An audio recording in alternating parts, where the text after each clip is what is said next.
The college basketball preview and picks edition for Wednesday, January 31st edition of the College Basketball Experience on the Sports Gambling Podcast Network is brought to you by Hall of Fame Bets. Win bigger by betting smarter with Hall of Fame Bets and use that promo code SGPN to get 50% off your first month to start making smarter bets today. We're also brought to you by Cut. Cut is a peer-to-peer social betting platform, U.S.-based and available in 40 states. Head over to cut.com. That's KUTT.com. Promo code SGPN to get 10% bonus off today.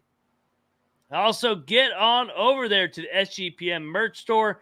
15% off everything until the end of the month. Well, shit, the end of the month is tomorrow. So get on over there right now before you miss the promo code SGPN.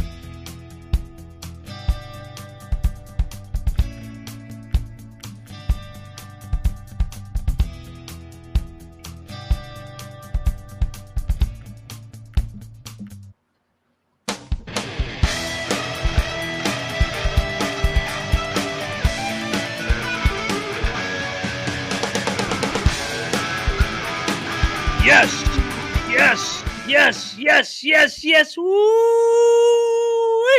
Welcome to the College Basketball Experience. Pick Dundee's out tonight, so you guys are fucked because you're stuck with Moneyline Mac, a.k.a. the former video coordinator for Bob Huggins and Frank Martin.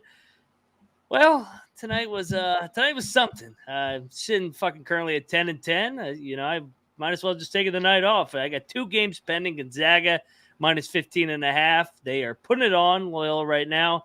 And I also got Fresno plus 8.5. So hopefully I can get in the green here.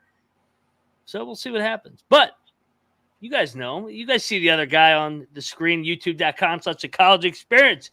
You guys know him as the Stormin' Windows in there in Michigan, the Stormin' LeBaron cocktail napkin given. Noah Bieniek. What's up, man? I got to work on that intro. Yeah, we'll work on the intro, Mac. What's going on? Chat's loving the Dundee disappearance, I guess you could call it. We had the first one saying that Dundee's out shoveling cat shit. I don't know if you saw his pick of the day video today. But it had to do with the litter box, and he did come through. Also, somebody else said it was a load management night. But, with these Mac and Noah podcasts, we love getting guests on, and we're having a guest make their long-awaited debut today. I can't wait for this one. Yes, good transition, Noah. And let's bring in third person in the box. You guys know her from the chat. Know her from VSiN. Ivetta, how are you? Obviously, we always talk. I feel like we talk every single day.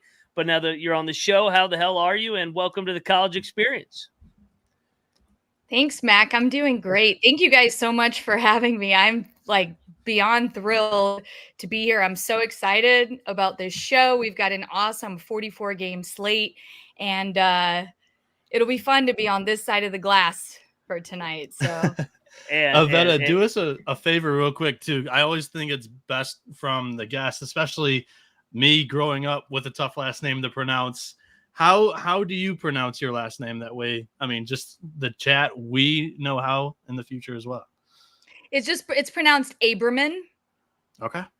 I was going to get it right, but I said, you know what, just in case, let me just say Ivetta. Everybody says Ivetta, so I say, if it's close, just go with what you know and Ivetta. So go follow Ivetta, obviously, on social media. She gives out picks left and right. She's been a lot hotter than me, I can tell you that recently. But last year, Vegas with Ivetta was plenty of fun. We spent Thursday night, the first day of March Madness, at the Westgate.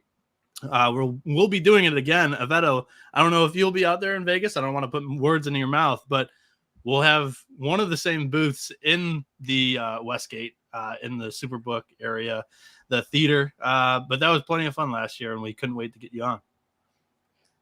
Absolutely. I will be there. So I'll see you guys in T-minus a month and a half or so.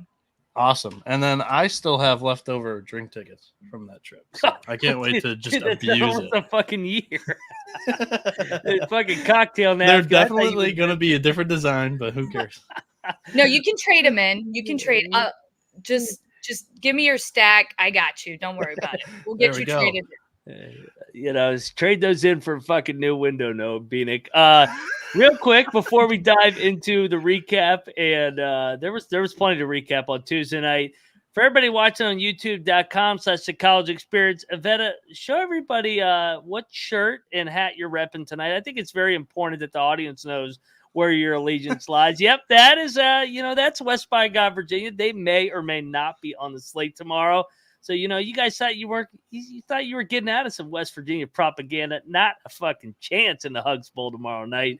But Noah, I'm going to hand it over to you to lead the way on the recap. So go ahead, man. Because the first game I ate shit. I'm going on order of the picks page. So the first game here that we're recapping, 7 o'clock, or actually no, it was the 6:30 game. Where did the 6:30 game go on the picks page? The 6:30 game was, what was that first game? Why is it not on the picks It was page? Tennessee, South Carolina. Are you trying to fuck with me right now? No, I don't know why it disappeared. I'm just kidding. I was looking at Monday's slate. South Carolina goes into Knoxville and pulls off the outright victory. Mac, he wanted to take one of his most confident picks on the VSiN last night. It got clipped onto the Twitter page. South Carolina wins outright. He laid the points at the Vols. I was the only one on the picks page that had the Cox. Mac, what happened on Rocky Top tonight? Fucking Rocky Top looked like old Rocky Top. They couldn't throw it in the Ocean Connect. I think missed like 2 or 3 wide open to start. And they tightened up.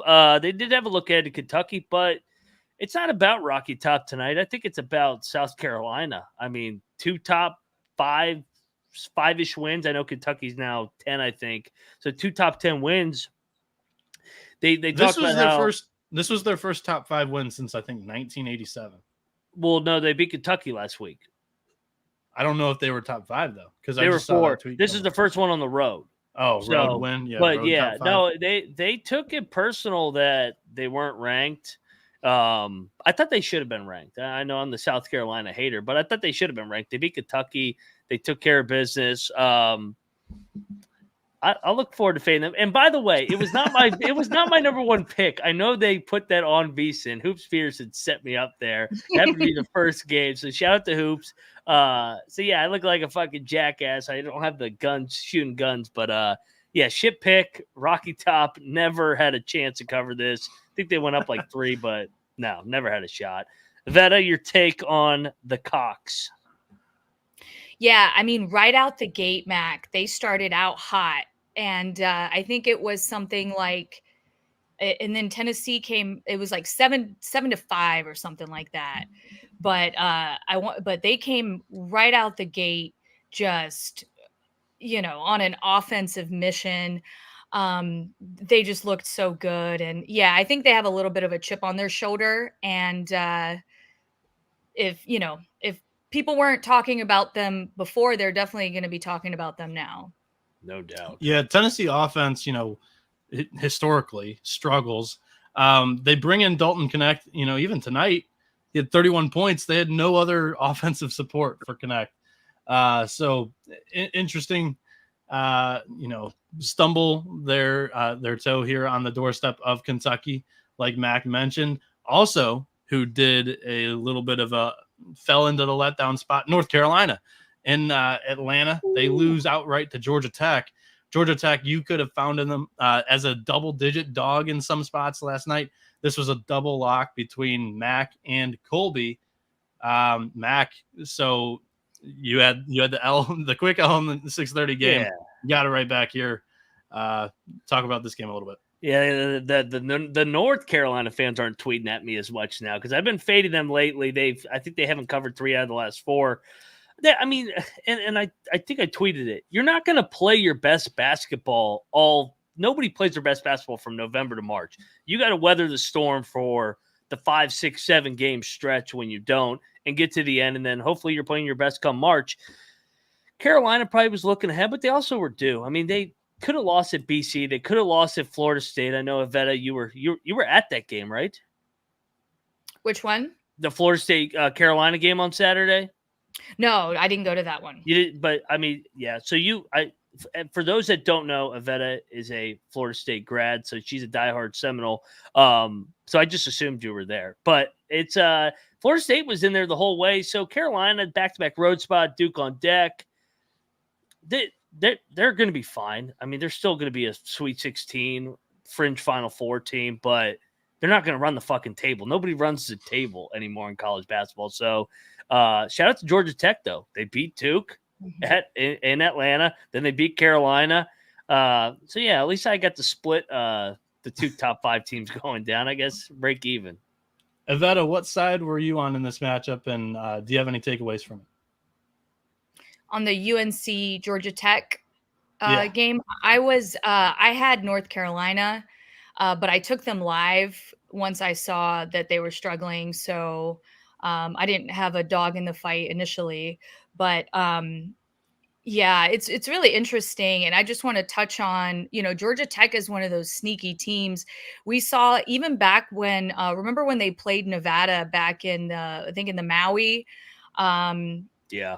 And yeah, and they, they've been that kind of a pesky team. And also Florida State obviously gave North Carolina a fight in the first half. We were up at halftime, but that FSU Duke game is coming up. And I just want to mention real quick, just keep an eye out for that. Keep that on your radar, because we've played Duke 4 times at home in the last 10 years and have won 2 of those outright. And the other 2 we have lost by 2 points and by 3 points. So Florida State's most likely going to play Duke close as well. So just keep that on your radar. That's going to be on, I think it's like Saturday the 18th or something like that. All right. So Ivetta's calling her shot even further in advance than I did, North Carolina over Duke. Good to know. Toledo. You don't have, by the way, you don't have to talk me into, you don't have to twist my arm into fading Duke on the road. So I'm on it. Give me the Seminoles. Lock it up already. I don't even need to see the line. Let's go outright. Toledo stomped all over the red-hot Western Michigan Broncos. Of course, WMU off of the rivalry win against Central. Do we have any takeaways from this one, or want to move on to the next MAC game? You can move on to the next MAC game. Toledo, well done. Bowling Green goes on the road into Muncie, and they win this thing outright. This line was kind of all over the place. Either you were catching one or given one on some places. Bowling Green 81-72 victory over Ball State. Mac, this was a little bit surprising, correct? Yeah, and I guess if you're going based off, if you go complete opposite approach of what we do basically on this show, and you just look at the conference records, it wasn't. But let's just talk about Bowling Green. Todd Simon in year number 1, they're doing the thing. 6-3 in league play. This was a big win. They had dropped back-to-back games. Maybe it was looking like they were coming back to the pack a little bit. This Ball State is better than their record. Mike Lewis in his second year. So great win, Bowling Green. I'm glad. I almost bet Ball State. I'm glad I had the discipline to say, no, not this MAC game, another MAC game. Good stuff. I mean, Ivetta, any takeaways from either the Western Michigan Toledo game or Bowling Green Ball State on any of those 4 teams here? No, the only MAC game I watched, to be honest, tonight, because I was working late, was that Central Michigan debacle. We'll get to that in a little bit, because I think Mac wants to go in on that one too. I'm gonna resign. That's what I'm gonna fucking do. One of the other marquee matchups of the night here, Marquette stormed out to a gigantic lead against Villanova, and then the Wildcats were able to scratch back into this one and make it a game at home. Marquette wins 85-80. Mac, you're shaking your head. What happened here? Yeah, somebody said Tennessee was the workout play of the day. Don't let them fool you. No, it was Villanova. So Villanova lost. They suck. You got to get this game. Marquette shorthanded. You're at home. You've lost 4 in a row. You just played Marquette 2 weeks ago. I'm not calling for Kyle Neptune's head. It's only year number 2, but I don't like the direction this program's going in. You can't tell me that it's going in the right direction. Last year, you could play the injury card. Justin Moore's missed some games this year, but man, they're fully healthy right now. They gotta win with some of these games. You can't just lose every game and go, oh, we were close. You're Villanova, man. You've won 2 national championships in the last 7-8 years. Jay Wright's not walking through that fucking door. That's my biggest takeaway right now with the Wildcats. Do you have any opinions on Kyle Neptune or this game between Villanova and Marquette that happened today? Yeah, so I actually jumped on Villanova once Marquette released that Cam Jones was out. Yeah. Because we weren't sure for a while. And so I was like, all right, this is it. They've got the ball in their court. This is they need a statement win. This is like literally all the cards were lined up for them. Everything was just handed to them. And so, yeah, that was really disappointing. You would think that, this was their opportunity. So at home too. So, yeah. And to double down on Ivetta's take, I grabbed Villanova at the open at a pick. So I'm like, oh yeah. And then it goes to 1.5 on the show. I get my workout in. I go, hey, I'm going to Villanova's my play because K-State had moved up, and we'll talk about K-State. I said, oh, yeah, I'm getting nice CLV, minus 1.5. Then Cam Jones goes out. I go, oh, yeah, I'm a fucking genius. I gave it out 2 different times, and I'm still getting the best of the number. Then they were down fucking 20 in the first half. I said, well, I think I should go pour myself a drink. This team sucks. They suck. I'm with Ivetta. We got the best of the number, but it is what it is. The next one, the home team once again came through in the Big 12 in this matchup. TCU upends Texas Tech 85-78. This one was close. There was a triple lock on the show on the Horned Frogs last night that came through with a 2.5-point cover. Mac, you were part of that triple lock. What'd you like or what'd you see from the Horned Frogs over the Red Raiders today? I think I talked about last night how much I loved the home teams tonight because I thought all the situational spots were good. This is great for them. Texas Tech, first place in the Big 12. They've overachieved. They're not 5-1 good in the Big 12. Grant McCaslin's doing a good job. They caught them at a great time. I know they were coming off the triple overtime. That was the only concern, but TCU's athletic. They're getting better and better. Jamie Dixon. If only the Pitt Panthers had a head coach like Jamie Dixon, they could be a consistent winner year in and year out. Please. They got as far as Iowa State or got as far as TCU did in the NCAA tournament last year. They beat Iowa State. They lost in the round of 32. They were a 1 or 2 seed every year with Jamie Dixon. Jamie Dixon was the man there. Ivetta, any takeaways here on TCU Texas Tech? Yeah, I do feel like Texas Tech is flying under the radar. So, but I didn't watch the game, so I'm not really sure how they looked today, but I have thought that for a little while. Nobody's really talking about them, so should be interesting to see how they play out their February. For sure. The most surprising result in my mind on this early slate was Miami, Ohio, winning in Kent over the Golden Flash this year. And they led for most of the second half by a good bit. I look at this Miami, Ohio team, and I think they've been 5-2 in their last 7 games. They've beaten Akron and Kent State back-to-back here. This was supposed to be like a Kent State smash. Yeah. Yes. What's up with the Redhawks here? Do we have a serious new contender in the MAC? No, I mean, I guess they beat Akron. So this is back-to-back over Kent and Akron. But I also think this is an indictment on Kent State. Like, you're off to Ohio, lost the home loss, and I know that was a hard game. Ohio was due for a win, hard-fought game, but you can't lose back-to-back home games with Miami of Ohio as a second leg. And it's not like you lost at the buzzer. They were down, 15, 16 and a half.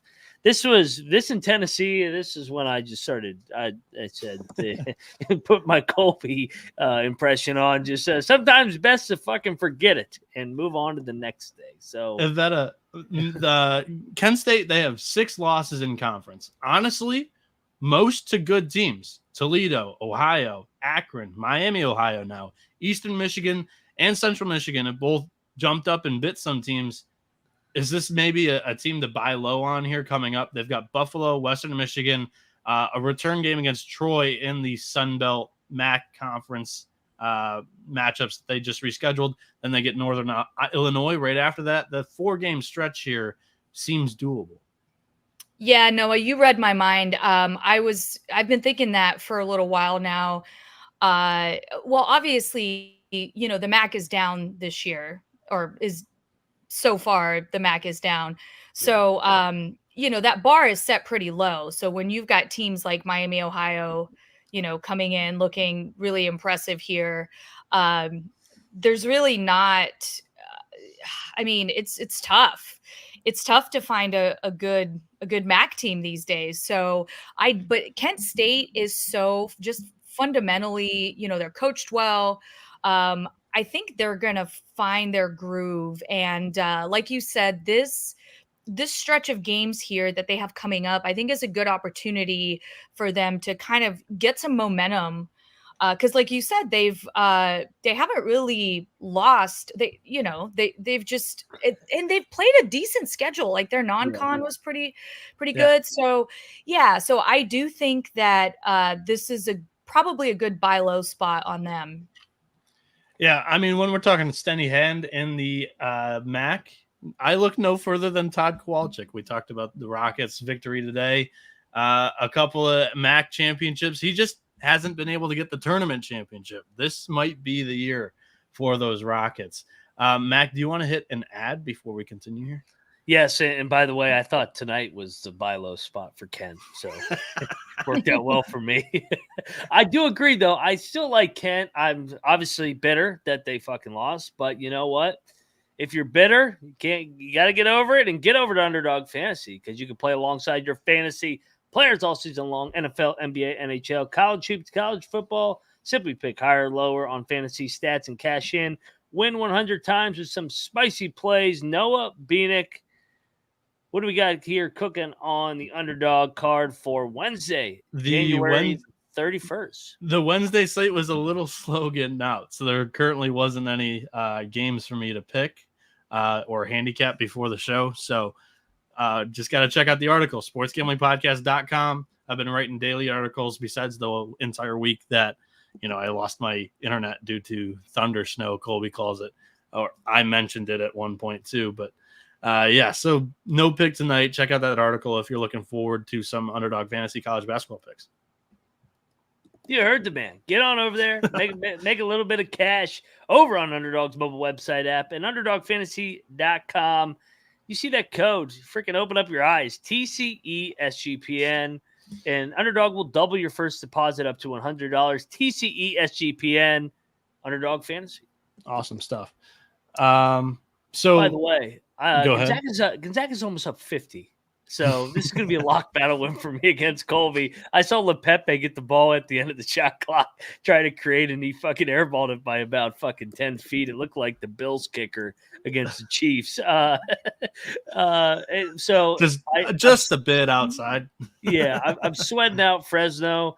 They're down 3. I don't know why I decided to bet Fresno. It's my least favorite team to ever bet on because they look good, but they never cover. So we'll see if they can hold on to this plus 8.5. So that's all I got. Go ahead, Mac. We'll pick it up right after the ad with one of your locks. Boston College, they win by 5 against Syracuse. The Orange were kind of a cute pick yesterday. Even I picked them on the picks page. Colby had them on the show. You and NC Nick were the only ones on the Eagles, but you locked them. What'd you take away from this one? And shout out to Chad in the chat. He said, I killed it on Hoops Peterson last night. I did give out BC. If they had just tweeted that clip out and not Tennessee, it would have been a heck of it. I would have looked even better. Appreciate it, Chad. Cheers to you, my friend. Dude, Boston College is better. And I know Colby's like, I'll never bet on Boston College, but it's back-to-back times. I've gone to the well with them. Earl Grant, I think he's a pretty good coach from College of Charleston. They're older. It was NC Nick's sleeper pick in the ACC, and I also just think Syracuse had played like 4 games in a row at home. It felt like finally they hit the road. So yeah, I like the spot for BC, and they've been covering lately. So shout out to the Eagles. Yeah, 100%. Ivetta, any takeaways from 2 kind of middle of the pack ACC teams here? Yeah, I agree with Mac about Boston College. I feel like they can pull off some upsets. It's crazy. I was looking at some bracketology stuff earlier, and the ACC has by far the most potential bubble teams. Yeah, because they have UNC, Duke, Clemson, potentially Miami, depending on how they finish out the season. And then everybody else is essentially a bubble team. So all of these teams that we're talking about, all these middle of the road teams, these Georgia Techs, these, Boston colleges, Syracuse, all these guys are just going to be, I think it's going to be a really, really fun February in the ACC because they're all going to be, fighting for those bubble spots. For sure. Could BC be like the team that you look up on the ACC semis, like what Ivetta's talking about, and it's Duke, Carolina, we'll say Virginia, and then it's like Boston College in the semifinals. I think so. Didn't they how the hell did they get there? Yeah. Didn't they do that last year or 2 years ago when they they won like 2 games and then they were bounced in a really tight one? Yeah, you are right. Yeah, it was a couple years ago. Last year they've done it before with Post. So I mean, as long as they have him down low, the team kind of runs right through him, and he's a stud. One of the best big men in the ACC, in my opinion. This game was fun. 20-point comeback from St. Bonaventure to win it by 5 over VCU. Colby was able to get his pick of the day through his first W on that front for the YouTube shorts. Mac, you also locked up the Bonnies with him. Did you catch any of this game?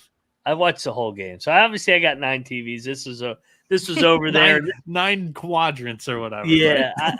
But this for the final stint was on the volume. So obviously my neighbors are big VCU fans. They didn't like that I was on the Bonnies once again against them, but the Bonnies own them. I don't know what it is. Like you said, VCU won 5 in a row. They blew a 20-point lead. Interested to see how they bounce back this weekend against Richmond, who's currently undefeated. And shout out to Colby, maybe the luckiest pick of the season he'll have because he had no business. And I joined him, but like I feel like he got over the top when he went into the shit to pick out that Sienna pick because there was a foul with 0.2 left. If he didn't go in there and scoop up that Sienna pick and really sell it that he was in the shitter, I don't know if he gets over the top. They probably don't get the foul off, and they only win by 3. So shout out to Dundee for getting it done. Yeah, good win, Bonnies. I like the Bonnies at home.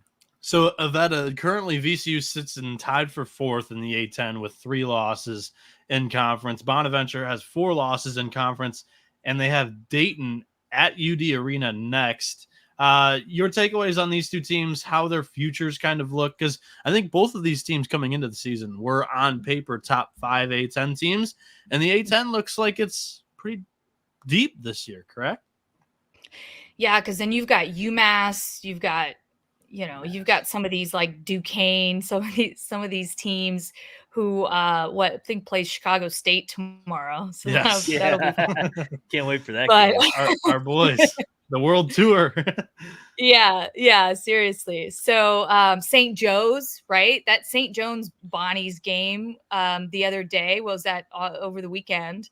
So and I actually took the Bonnies live in tonight's game, but I think the A-10, I think it's going to be really, really fun because I think it's really anybody's, even, George Mason. I mean, you've got a battle there at the top of the A-10. So I agree. I think they're just going to beat each other up. It's going to be like the Horizon League as it gets closer to conference tournament time, and they're just going to beat each other up, and you're not going to know, who's where until the very last day. So yeah, it should be a really, really fun conference to watch. Chat's saying that Kelly LePepe just drained a 3, Mac. So he did. He told you to eat shit. Yeah. He just made a 3 to cut it to fucking 86-48. So, dude, this is literally the Chris Paul YouTube meme. Ever since they shut, he's talking shit to the fan base. Nice. All right, Kelly LePepe. He's going down swinging with Prison down straight. 40, down 41. Nobody's gonna fucking fight him. They got the walk-ons in for Gonzaga. Isn't this a repeat of what happened at Loyola after they beat them last year? Remember they won at the Kennel, and Colby was going crazy, and then the rematch was in 2 weeks, and he doubled down on Loyola, and we locked battle. I said, no. You're not going to beat Gonzaga twice in 2 weeks. And then Gonzaga won by, I think, about 50. So feels like a repeat of last year. That is correct. The last year it was 108-65 at LMU. Good memory there. 2 Big Ten games that came out as finals that were pretty interesting. First off, one of my locks came through with Illinois. They beat Ohio State by 12 on the road. NC Nick and I won a lock battle against Mac and Colby on the show last night. And then Mac got a lock across with Indiana hosting Iowa. Hoosiers catching points is a little bit interesting to me. I thought that one kind of smelled. I still let my Hoosiers hate get to me on the picks page. I took Iowa. But as for the Illinois game, I think the Illini are still overlooked. I really do, Mac. You were talking about how they might be a little bit overrated. I'm on the opposite side. I think they're a bit underrated. And then Shannon had his best game since he came back here. Mac, do you have a takeaway on either one of the Big Ten games here tonight in the 7 o'clock window? Oh, you know me, I always got to take. Dude, I don't like this Illinois team. They don't really run anything. It's kind of Terrence Shannon, a lot of ISO, and I think this is why they struggle in March. It's a lot of ISO ball, try and create off mismatches, and I just think it doesn't translate once we get to March. And Terrence Shannon, I know he had a good game tonight. I also think this is an indictment on Ohio State. Their effort, they should give everybody their money back for Peacock because they didn't compete tonight at all in that fucking network.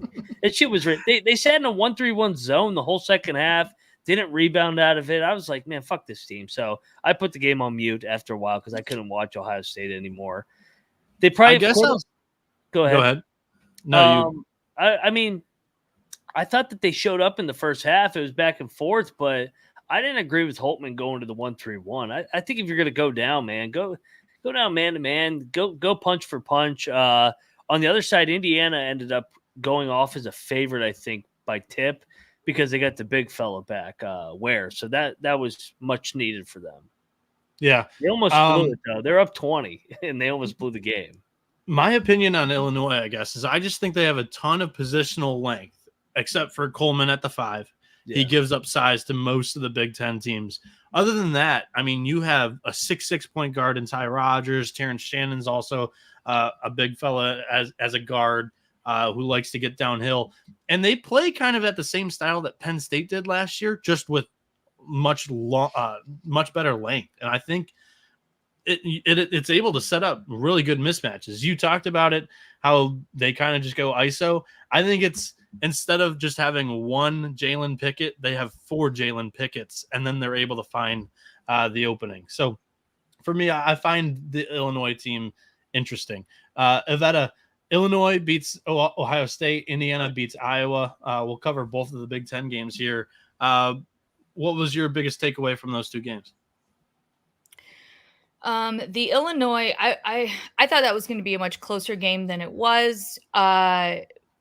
And then that Iowa, so I got really lucky. I ended up taking Iowa plus 7.5 live when they were down because I mean, I was kind of leaning them already, just straight up, and I just never pulled the trigger. So once I saw that they were down, I took them plus 7.5, and I got really lucky because they lost by 6, right? Yeah. Yeah. So this Iowa team, this Iowa team is Rob in the chat's cracking me up. Is probably He hates them. Yeah, I mean, obviously obviously, Rob definitely is the authority on that, but I don't know. They've just looked a lot better lately, and I just think that they can surprise some people. So I don't know. So sorry, Rob, if that's not the case, but they've been playing better. So yeah, for sure. And Iowa was kind of, I don't know if due is the correct term here, but they had been riding a little bit high as of late. They'd won 4 of their last 6. They blew out Michigan on the road. They dropped the second leg of the back-to-back road. And they'll catch Ohio State next game. So that might be a favorable Iowa spot. My lock of the day came through on Dayton, just absolutely crushing the George Washington Colonials. And then we get to the fun game. Both Ivetta and Mac are looking forward to talking or just maybe complaining about this one. Northern Illinois, from what I've heard from reports, led for most of this game, quote, Mac's gone. I resigned. I'm not going to be on camera talking about this. And they lose this game by 7 points in double overtime when they were getting 4.5 points. All right, Ivetta, since your picture is showing right now, let's go with you first. I don't know where he went. He's still talking, but he's not going to get away with this. Fuck Northern Illinois. Ivetta, your thoughts here. Yeah, so this was so I ended up I got Central Michigan -1. I took that game live too. And it was, I mean, they were down by, I don't even remember, they were down by like 16, is that right? Yes, the entire fucking game. The entire game. Oh. Yeah, and then just it was the craziest. And it's funny, I had a friend that had Northern Illinois and the under got screwed halfway through that first overtime. And it was like, God, this game was just insane. I mean, this is like something that would happen like in the SWAC or something. Like, I don't even know. Goo Up in the chat said, Mac, your profile picture looked like you're a public defender. Are you willing to defend Northern Iowa or Northern Illinois? Somebody's going to have to defend me when I fucking blow up that fucking place. What a joke. What a fucking joke, dude. So they obviously, this was my night in a nutshell. I got plus 5.5. It closes at fucking 3.5. I think even 3. So I'm like, 2.5 points of value. That means I'll probably lose by 6. Well, they lose by 7, of course.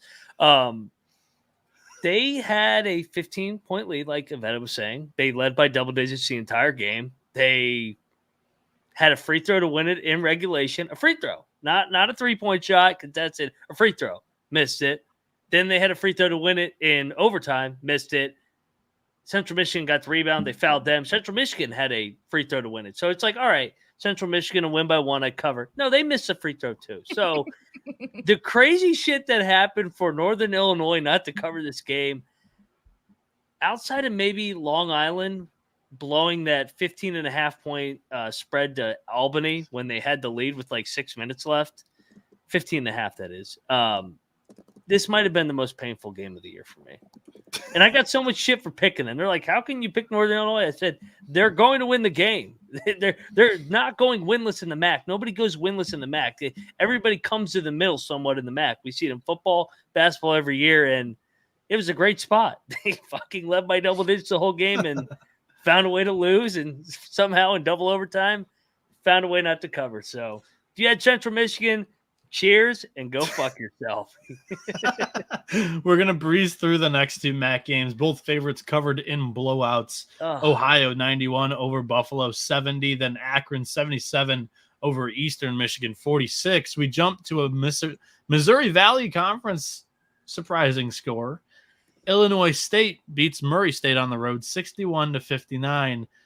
NC Nick was the only one to predict this game correctly, taking the Cards against the spread. Mac, did you catch any of this game? Do you have any takeaways on it? No, I banned the Mac at this point in the evening. I said I'm done. I said Northern Illinois has scarred me for at least 48 hours, so we get to Friday night. No, I didn't get many eyes on this, so I can't give you an analysis. I caught about 24, 22 out of the 30 games. So, but this was not one of the ones I caught. Ivetta, you just want to breeze through this one too? Yeah, I did. I ended up taking Illinois State live. I think I got them at plus 11 or something because they had a pretty decent comeback at the end. But I didn't watch the beginning of it. But so I just know about the ending. I know they had a good comeback and ended up winning outright. And Murray State's a weird, They're so up and down. They need Ja Morant. No, they don't need Ja Morant. I was there when I coached against Ja Morant. I was so sick of that guy. Well, I needed him to freaking get caught at the strip club and be suspended when we played Murray State. Yeah, they're just a really polarizing group. Sometimes they'll have it from the 3-point line. Sometimes they don't. And they put up offensive performances like this. Stunning none the least. It was at home. Also stunning. Triple lock on the show last night. Kansas State loses by 20 at home to Oklahoma. Mac, you were part of the triple lock. You're the Big 12 guy. Yeah. What is wrong with Kansas State this season? So, Noah, I went back and watched what was the name of the documentary with Providence? Divine Providence. Divine Providence, which was actually really good. It was really good. The more I dove into it, I'm glad I watched it late last night after the show, trying to kill time between our show and Hoops Peterson. Yeah. I'm getting vibes, and obviously the circumstances are not the same with that goalie. I like this take. I'm getting vibes that Tang's check the fuck out. I think it's Tang or Muss. Like if you had watched Divine Providence, you'd realize or figure out I wasn't even putting the puzzle pieces together when it happened last year, but all of a sudden just Georgetown just completely crumbled. They were losing stunning games at home by double digits. Yeah, Providence. Did I say Kansas State? You said Georgetown. Sorry. Yeah, Providence. And Cooley and Cooley and Providence had one of the best records at home in the last 2 years. And then they were beat back-to-back games by double digits. Then the conference tournament, UConn smokes them. Then the NCAA tournament, Kentucky smokes them. And the writing was on the wall that he was probably gone. I think you could probably see that or say that or assume maybe that's the case for both Tang and Muss. What and for K-State, when the hell do they lose by 20 at home to anybody but Kansas? To Oklahoma by 20? And that was the first thing. Like, I'm watching them, I'm like, they kind of feel like they're going through the motions. Tang's like smiling on the sideline, and maybe he's not checked out. Maybe I'm looking too much into this, but I could be paranoid too, accusing Iowa State of having which was bullshit. Stallion. Yeah, which was bullshit. I do agree with that, but I think the whole Tomlin thing fucked this whole dynamic up. I mean, you look at it just a year ago, he was the darling. He's dancing in the locker room with the music, doing his moves. I mean, now you kind of look at it and I don't know, man. I kind of think that the Big 12 is going to get 10 teams in, and I kind of think K-State's going to be the last one out with UCF, West Virginia, and Oklahoma State.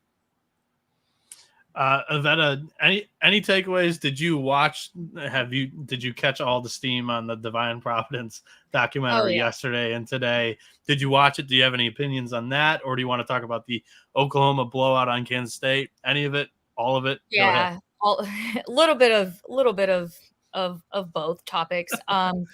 So all I know is I agree. I don't know what's going on with this Kansas State team. I don't know if they're having internal issues or what's going on there, but I do know that I don't remember if it was in the presser or if it was just like a sideline report or whatever, but I know that Tang said he blamed himself for the loss to Oklahoma when they interviewed him. I think it might have been during the press conference.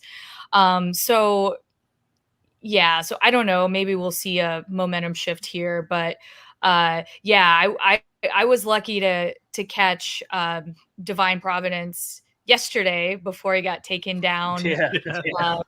Taken down off of YouTube, and I thought it was very well produced. And in my opinion, I didn't think there was anything controversial in there that wasn't already publicly known. I mean, all the, as you're watching it, it's just a recap of what happened, but everything that was discussed in the film was, it's everybody pretty much knew all of that. So even like, all the rumors and everything, like, all that stuff. So I thought it was well done for being an amateur film. I thought it was, it was really well done.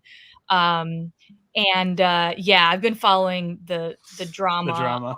It's been so then they took it down off of YouTube, and then there's other YouTube accounts that put it back up once it got taken down from the main account. So now you have all these like side avenues, like places you can still watch it. So yeah, it was what are 24 hours in college basketball? I know. Sure. The only thing that was like a little over the top was when the guy, the white guy with the beard that was complaining about Cooley, comparing him to like fucking Hitler. I was like, all right, come on. Like, he left for more money at what was once a proud program. And for Ed Cooley, I mean, he talked about being black multiple times in there and how much John Thompson was a mentor of his. So Georgetown obviously meant something to him. I know he grew up in Providence, and I know Providence fans are going to fucking come at my head now, but dude, it's business. Like, people leave all the time. Chris Beard,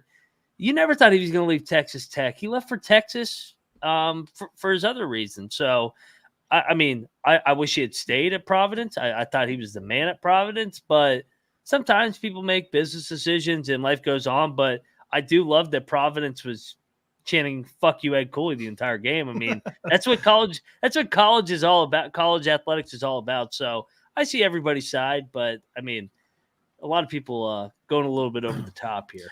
Yeah, I guess the legal issue with the doc is that they also included the affair accusations at the end, and that was a little far too. That's the legal issue.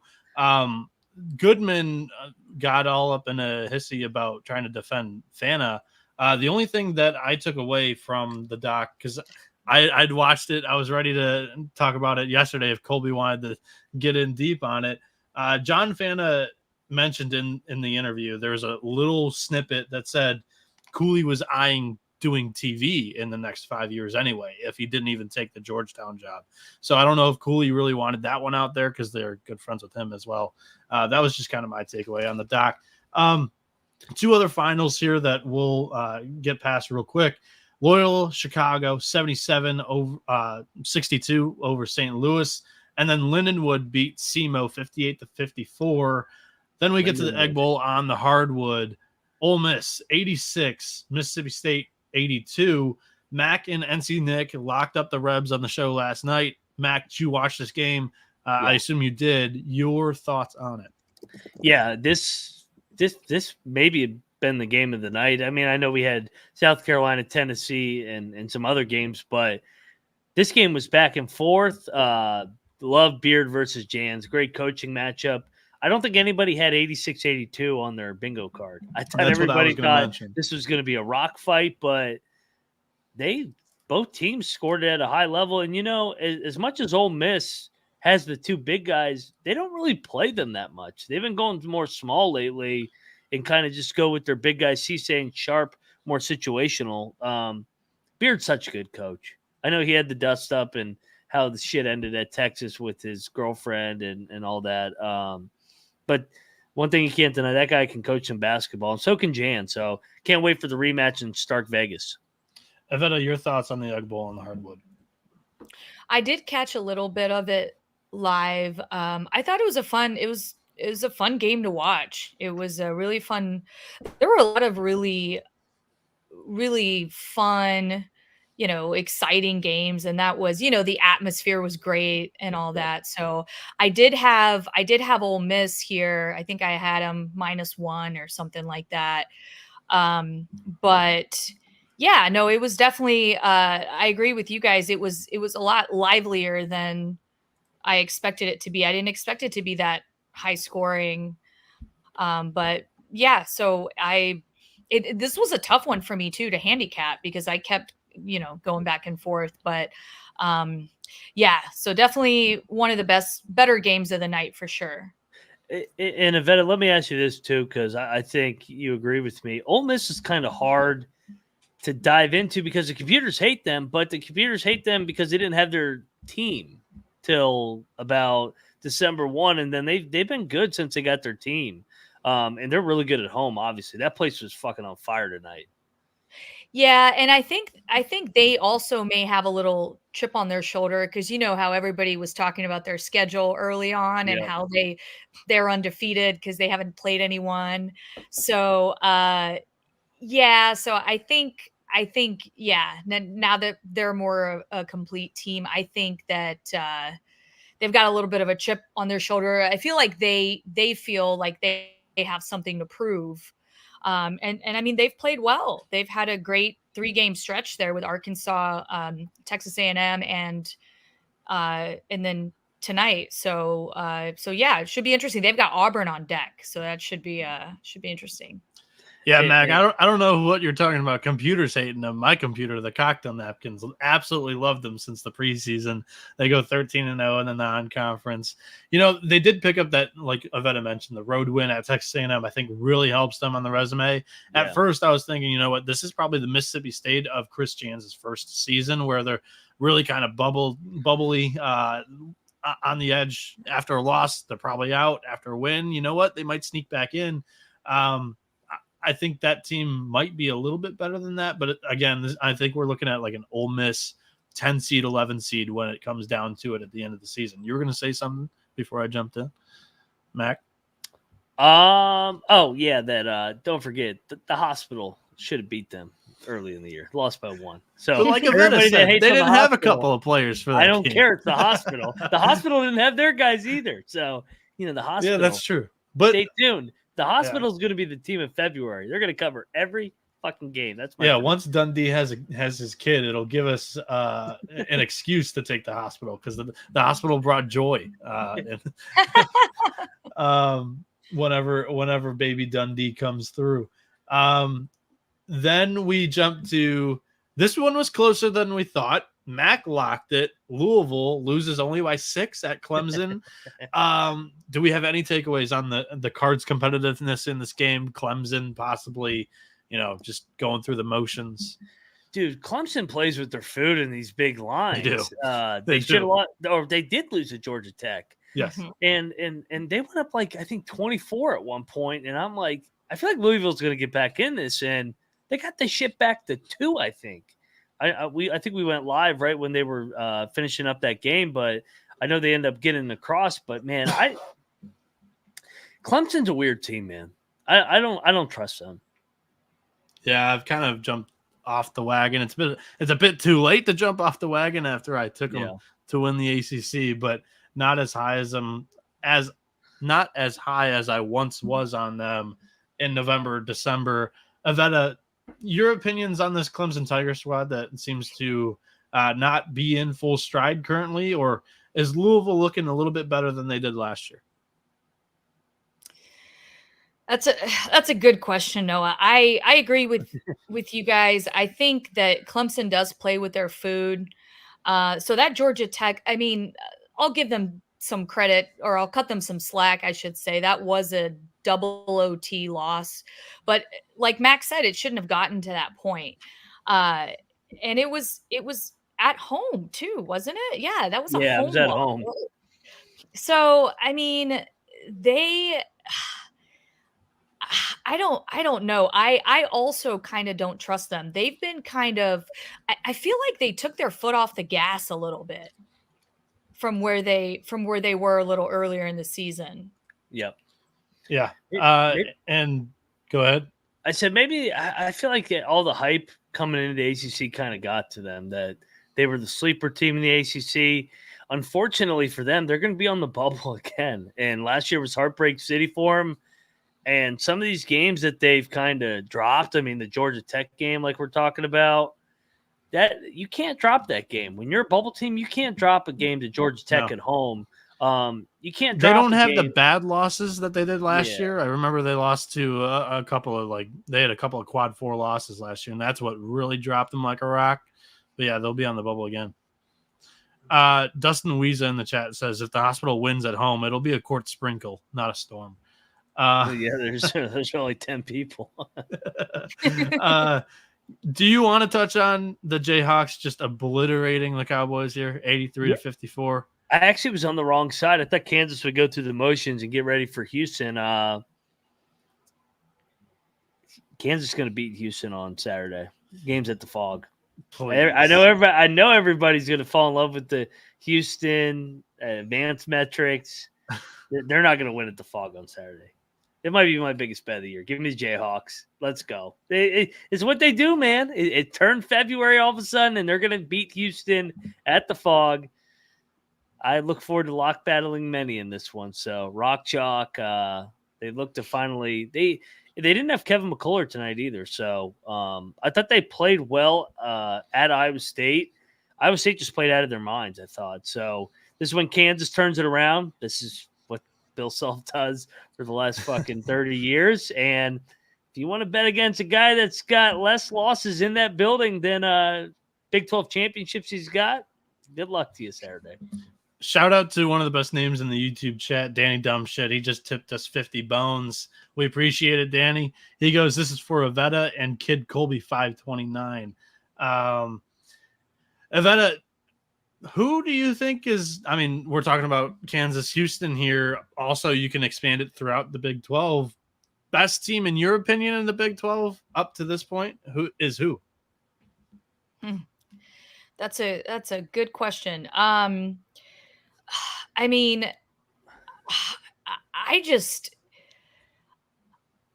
it's got to be, I don't know. I don't know. Like, I don't want to, I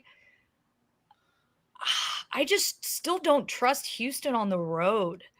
I think, on paper, they're the best team, but I still don't trust them on the road. They're just a tough. Iowa State's been playing really well. Texas Tech, again, like they've just been flying under the radar for me. I think that they're definitely moving in the right direction. So, and then of course Kansas, like Max said, Bill Self's going to have his team ready come March. So, it's got to be. And then you got like the middle of the pack, like the Oklahomas and the Baylors, and Baylor can still make a run too. So I guess I have to. I'll say Houston since if I have to pick one, but I think the Big 12 is definitely wide open for sure. I think it's only fair if I answer my own question here. I think just like a lot of people wrote off Bill Self in Kansas, I think people are doing the same thing with Scott Drew and Baylor. Baylor could be a buy low. I'm just saying they've only got 3 losses. All of them came in a row. Kansas State on the road, Texas on the road, TCU at home in a triple overtime game. I'm not willing to write off Baylor just yet. That would probably be my surprise team. I think it's Houston, though. I think you can lose a couple of games on the road in the Big 12, win all your home games, and still come out on top here for sure. We'll zoom by a couple of blowouts. Seton Hall 72, DePaul 39. The RuPaul Blue Balls just got absolutely stumped here. And then Utah State 82-61 over San Jose State. And then another blowout, but I think I have to talk about it, I guess, if you guys want to force me to. Michigan State 81, Michigan 62. This is a quad lock on the show last night against my Wolverines. Michigan was up by 2 at half and once again crumbled in the second half. There's no explanation for it other than just I think the lack of depth is really catching up to Michigan here. Yeah. Llewellyn, really grabbing, feeling at the knee halfway through the second half. And to finish, I feel bad for the guy. He had a great game today, but kind of ran out of gas once again. And I guess it was just kind of fate. Tom Izzo on his 69th birthday gets win number 700. Mac, that's as easy of a recap, is it? Right? Yeah, but you got to give your guys some credit. No. I thought shorthanded. I thought they competed. They could have laid down. They could have went there and said, "Daddy Izzo just fucking beat us down for 40 minutes." At least they competed. So obviously, you don't have the manpower to beat Michigan State this year. But I mean, it's Izzo, man. He's one of the GOATs of all time. When you lose the second half by 21 points, you don't deserve a pat on the back, Mac. You don't have the guys, you don't have the horses, and you don't have the coach either. So, but I do give him credit for at least having the guys a little bit of pride. Like Michigan State in football, you could have done what Michigan State in football did against you guys, where you just get fucking whacked right from the beginning. But at least you guys showed up in the first half for the rivalry. Tickled everybody a little bit that it took Michigan in the points. I'm glad I didn't fall for it with the dog, because I would have been so pissed if I had lost the points after Michigan was up. Michigan was up double digits early, right? Yes. Yeah. So, but shout out to Izzo. He's a Hall of Famer. Gets it done once again. Yeah. Ivetta, this Michigan State team's been an interesting storyline all season long. They get a blowout W over against their in-state rival here in Michigan. They currently sit, I think, 6th in the Big Ten. What do you think is their ceiling for Michigan State this season? Is it like a 5 seed? What are we seeing from Sparty in the future down the road here? This team is just absolutely drunk. Like, I don't know what to make of this Michigan State team. I don't even know. I mean, they are so, what do you do with them? I mean, they're just, my God. But, I mean, they've definitely shown flashes, right? That they can compete. So, yeah, I mean, they could be a 5 seed. I mean, that seems fair, I would say. And to your point, Noah, from earlier, I just want to piggyback off of what you said. When you were talking about Baylor, 2 of those games that you mentioned that they lost were in overtime. I think one of them was in like triple overtime or something. So last game, yeah, you have a very good point there. It's definitely, somebody with their coaching experience and, new arena with the Mount Everest camera. Yeah. Oh, it's awful. It's awful. I mean, I feel like I'm watching. It's like I can't even see the fucking game. Who is that? Yeah, exactly. The next game. Oh, sorry. Go ahead. No, I was going to say, I think that's a very valid point. I think they're kind of flying under the radar as well. But yeah, this Michigan State team, I think they're going to finish in the middle of the Big Ten, but they have the ability to beat some very good teams, but they also have the ability to lose to some really bad teams. So it's just really hard to place them. Yeah. We finished off the night with a couple of Mountain West games and another ACC one. Mac had locks on all 3. He locked up Air Force against Wyoming. The Cowboys, they do not fall in the letdown spot. 83-72 victory over Air Force. NC State, the Pussy Pack, as Colby calls them, they win the game by 6 over Miami, 74-68.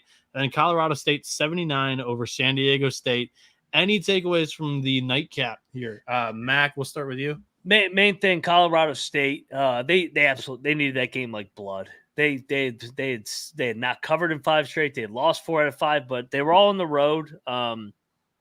Back at home, that place was lit. San Diego State made the run. I think Colorado State was up 23-7, but San Diego State fought back, got the lead. But Colorado State, Isaiah Stevens got that done. They needed that game, man.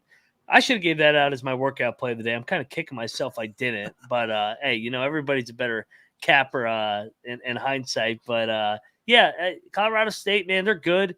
And it's good for the Mountain West because they want all these teams to get in the dance. So they don't want to lose a team like Colorado State that's tourney good, but they've kind of stumbled here. So, because San Diego State's going to get to the dance.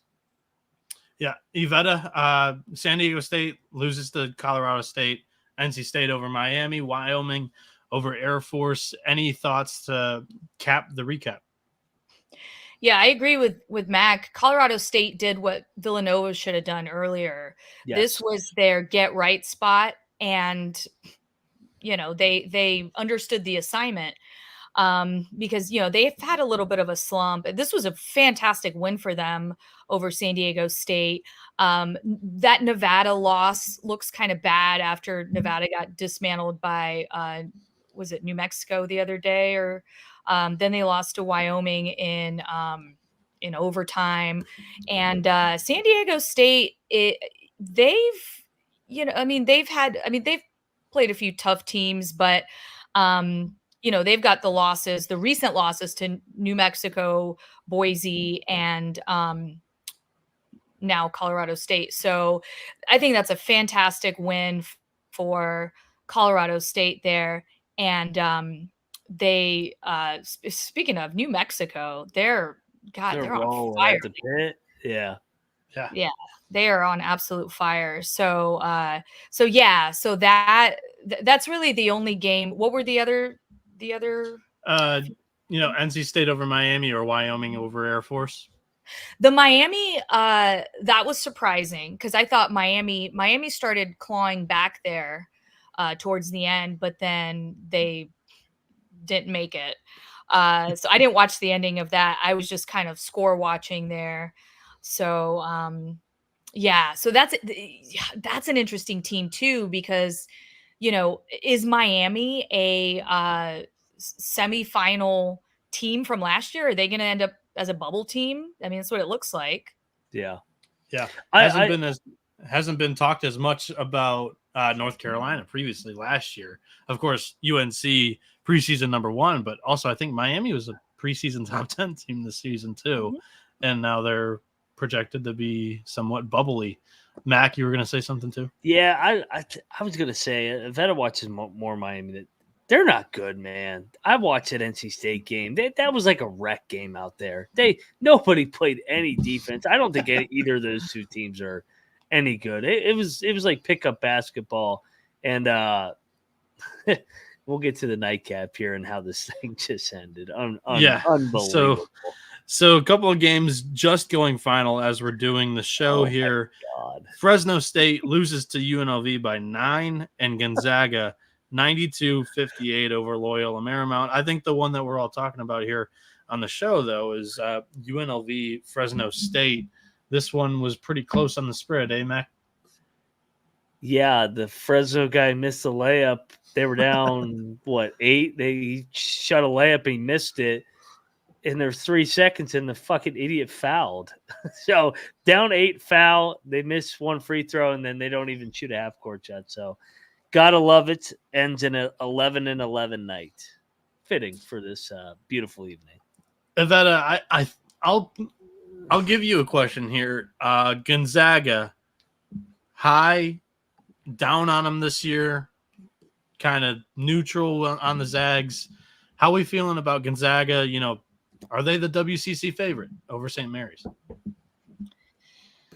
Find out Saturday. Not the way that both teams have been trending. So St. Mary's has looked really good lately, and they've got. I think they play Santa Clara tomorrow, but I think St. Mary's is gonna take it this year. Gonzaga, I didn't watch that game tonight, but I saw something that Gonzaga was shooting 70% at one point. Is that true? Can someone confirm that? Yeah, they were like on fire, right? Yeah, they blitzed them right from the get-go. 63% they finished. Yeah. So wow. Yeah. So obviously, I don't know. I still think I think St. Mary's is in better form right now. I think Gonzaga is gonna. Yeah, I mean, they definitely they've got some work to do. Their resume is not quite what it was, but yeah, I mean, it should be interesting whether they end up, are they going to end up as a bubble team? I mean, I don't know. What do you guys think about Gonzaga? I think Gonzaga's resume doesn't look pretty at all. Sucks. I think they'll probably find themselves as a double-digit seed, maybe as a 9. And then I think, honestly, I think the talent is way too good to be down there, and they might catch, an overseeded 6 like we've seen in the past, or maybe even a 5 or 7, 8, wherever they land. I think they've got a good shot to obviously just win it with Mark Few's experience in the NCAA tournament. I think they can win games. It's just how many can they string together in the NCAA tournament. Ivetta, before we catch you off guard, we always finish with game balls. But Mac, do you want to hit the ads before we do game balls? Yeah, I will talk about Cut. Cut is a peer-to-peer way, and if you're like Julio in the chat, he says he was 11-1. Well, if you want to lock battle, what a day, Julio, because he's a fucking sharp son of a bitch, get over there to cut.com, and it's a social betting platform that's U.S.-based and available in 40 states. Head over to cut.com, KUTT.com, and use that promo code SGPN for a 10% deposit today. We're also brought to you by Hall of Fame Bets. Win bigger by betting smarter this NFL season with Hall of Fame Bets, the sports betting platform for parlays, props, game lines, research NFL, NBA, soccer with historical data. Stop betting in the dark and use Hall of Fame Bets to craft a more intelligent, data-driven parlay. Download the Hall of Fame Bets app or visit HOFBets.com and use that code SGPN to get 50% off your first month and start making smarter bets today. Start researching, start winning with Hall of Fame Bets. And we're also brought to you by the SGPN merch store, 15% off in the store now to the end of the month. Promo code playoffs, and we're competing against all the other shows. So get on over there, throw us a bone, get some Pick Dundee, eat shit, Pitt, and Patty C Fan Club shirts today. Fun stuff. All right, game balls. Ivetta, we gave you a little bit of time to look. Your first game ball here, who are you going to go with? I'm going to go with the Gamecocks of South Carolina. First top 5 road win since 1997 in, magnificent fashion. Again, they looked great. They looked dominant. I mean, against it's a tough Tennessee defense. So big game ball to them, especially Lemoyne and High Point didn't play tonight, so that opens up a lot. So yeah, that's my first game ball for sure. No Lemoyne, no High Point, no Long Island, no St. Thomas. None of the darlings really played tonight. I'm going to tip my cap to legend in the game. His 69th birthday. Happy birthday, coach. He also just outcoached my coach in the second half. Winning that game by 21 points just in the second half alone. Tom Izzo gets his 700th career victory with the Michigan State Spartans, just absolutely obliterating my team. I feel like it's a good enough career accomplishment, and it's a birthday to give him a game ball with Sparty. Mac, you're back from your cocktail run. First game ball. First game ball, let's go to Ramit, Colorado State. They needed that win. They needed that game like blood. They lost 4 out of 5.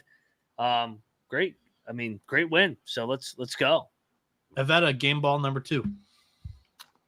My game ball number 2 has to go to the Yellow Jackets for taking care of North Carolina. So that was a very impressive win. Great resume win for them. They're going to be a dangerous, pesky team here as we get start rounding out conference play. I like it. You stole mine. That was another easy upset prediction. I am stuck between 2 mid-major games that I didn't predict the final of at all. I'll go with Miami, Ohio. The Red Hawks, they stunned me there. That was not a score that I was predicting. So yeah, Miami, Ohio, my second game ball. Mac, the 6th total game ball to wrap it up here. Let's go in the battle, the Egg Bowl and the hardwood, man. Ole Miss, what a win that was. I mean, back and forth with Chris Jans. Year one, Ole Miss, the running Rebs, they got this thing going in the right direction. Ole Miss, the running Rebs get a game ball for me, man. Awesome. All right, let's hit some picks. All right.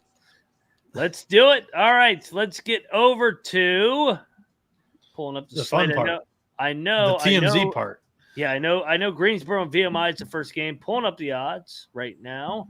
My browser, I believe it's 17.5, but let me confirm. All right, Greensboro's headed to VMI. Greensboro's laying 17 on the road.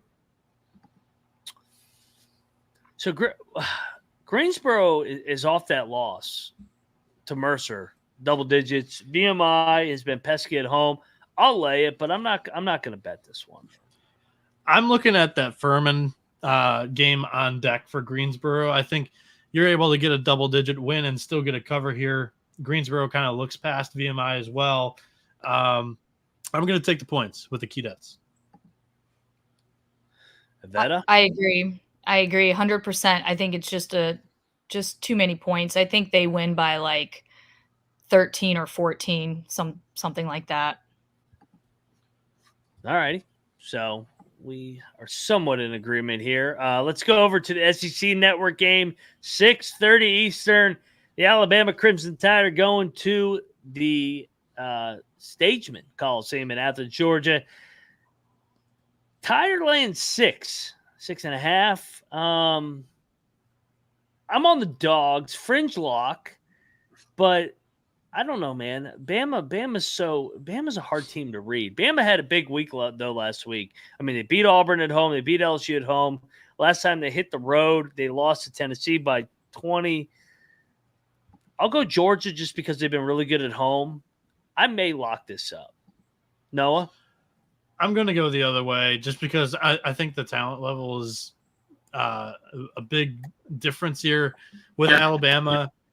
They've had some rough appearances on the road as well, but I just don't think Georgia's as good as Tennessee, as good as Creighton, as good as Arizona as well. So I think that Alabama is able to get this one across. They're going to give me a cover here. So I'll lay the points here. Yeah, I agree with you, Noah. I think this was a tough one for me initially. I think both teams are going to score. I think it's going to be a high-scoring game, but I think Alabama may pull away at the end. I just don't think Georgia has the horses to keep up for a full 40 minutes. So I lean Alabama here for the cover. All right, let's go over to the Big Ten Network on 6:30 Eastern. Noah, your Purdue Boilermakers are the laying 12.5 against Northwestern. Who's Purdue lost to this year? They've lost to Nebraska and they've lost to Northwestern. On the road. They've lost both. They've lost 2 in a row to Northwestern.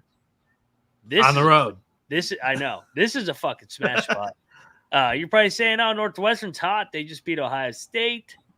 Give me boiler up, lock it up. They're gonna fuck Northwestern up. Get in that get into West Lafayette, Mackey Arena, Purdue by 20. Lock that shit up. Let's go. I'm also on the Boilers here. I just think they're not going to sleep through Northwestern for a third time here. Yeah. Mackey's going to be lit. I'm going to lay the points here with the Boilermakers and Purdue. Ivetta, what are you doing in this game? Same revenge game. Great spot here. Same sweep across the board. Absolutely. Sure, I'll lock it. Fine. I didn't say I was going, but I'll lock it. I knew your ass would lock Purdue. You're such a. It doesn't take much of a push. It's like Mac with a large ass dog. There you go. Boiler up. Like Mac with the hospital. Twist my arm. I'll come with you. Yeah, fucking Purdue. I swear to God, I'm going to tweet at you with fucking Fairleigh Dickinson photos if we don't cover this game, Noah. Let me take you to another lock right now. Rick Pitino and the St. John's Red Storm are coming in here, and Colby ain't here to defend this freaking bullshit-ass St. John's team. Headed to the Cintas Center. Xavier just got completely undressed at UConn. They lost back-to-back road spots at Creighton, at UConn. They played well at Creighton, and they had won 3 in a row. I know they got killed by UConn. Fucking UConn made every shot. They played earlier. What was it? December the 20th. St. John's pulled away late. Xavier, lock it up, baby. Xavier's going to win this game. This is a bounce-back spot over St. John's. Give me Xavier. Let's go at home.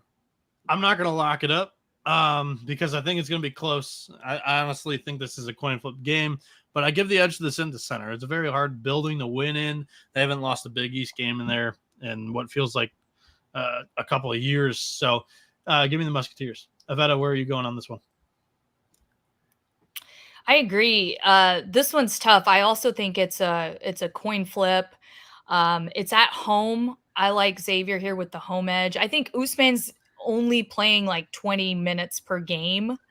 So that my only hesitation is I don't know what Xavier's answer is going to be for Soriano. So that's kind of where I was oscillating back and forth.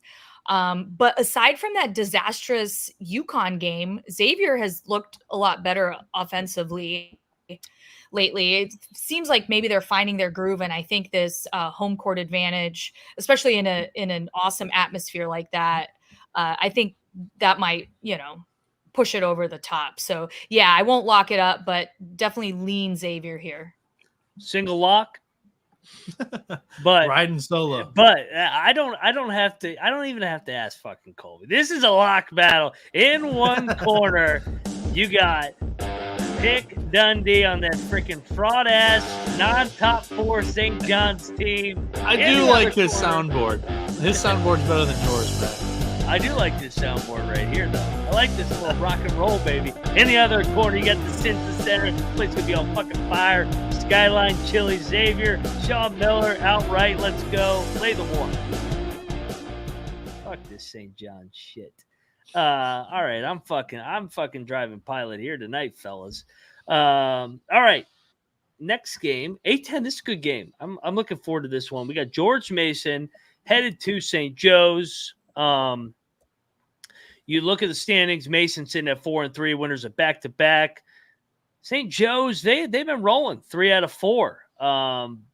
They got drilled by the Bonnies by 20. I do like St. Joe's at home. I can be talked to a lock with St. Joe's. Noah? No, St. Joe's for me is too polarizing. I like him at home here, but I'm not willing to lock it. I think the edge here is definitely around the perimeter. George Mason just has not excelled defensively, defending the 3-ball. So, and we all know that St. Joe's loves it, but they're not the most efficient shooting team with the 3-ball. So I think they've shot like the top 5 most threes in the country, but have had some bad games recently. So it spooked me a little bit. I'm going to stay off of it, but I'm going to take the Hawks on with the points. Yeah, I like St. Joe's here, especially after that loss to the Bonnies. It was a pretty bad loss for them. So, so I will take them as well. I think it's a good bounce back spot. George Mason, 3-point defense, 260th in the country. St. John's shooting at 37%. So I think that's the edge. But again, they've been so shaky with it lately. So staying off. All right. I was just asking you, sometimes you can be talked into lock. Sometimes you can't be. You won't be getting much talking into from me. You know the deal. Well, I don't need to be talked into this fucking next one because we're gonna go to the Big 12. We're gonna go to Morgantown, West Virginia. Oh my God, get the fuck out of here! Cincinnati's coming into Morgantown, the Coliseum, in the Hugs Bowl. You got the Cincinnati Bearcats. They're playing good basketball, sitting at 3-4. But you know what? They got 4 losses by a combined 14 points. But this is Morgantown.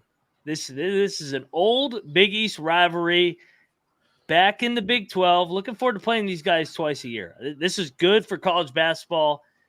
I'm sure Hugs will be in the building. Come Come on. I mean, are we really going to fade the Mountaineers at the Coliseum again?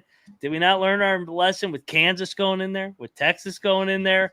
There's the last 2 times. West Virginia outright. My Mountaineers, lock it up. No, come on. Don't you dare battle me with Cincinnati here. I'm just shaking my head that they're getting points. Home dog again. How many times you got to do this? Hugs in the building, like Max said. I think that's the handicap here. So I'll take the points. You're not locking it? Who, me? Oh, I locked it. Yeah, this is my first lock of the card. Okay, yeah, I'm locking it too. Oh, there we go. Double lock. Do we have a triple lock, Ivetta? We have a triple lock. There we go. Triple lock. What are we picking at this? What are we picking this game at? 4.5 plus 185. Cocktail napkins got it plus 2.5. It's good enough. We get it under 3. That's 1 possession. That's fine. Triple lock. Sprinkle the money line. At least sprinkle that money line. Yeah, you don't even need the points. Money line this. She's saying alt line it through 0. Don't in Morgantown. Thrown in jail. Copyright claims coming from Mac's phone now. This is well worth it. Pick Dundee would be proud. Morgantown. I'm driving the ship tonight, baby. Morgantown outright. Let's go. All right. I'll bring my shades tomorrow when we beat Cincinnati. I want to beat Cincinnati just like I wanted to beat Texas and Kansas. So this is a get-up spot for the Mountaineers. Next up, let's go. We'll stay in the Big 12.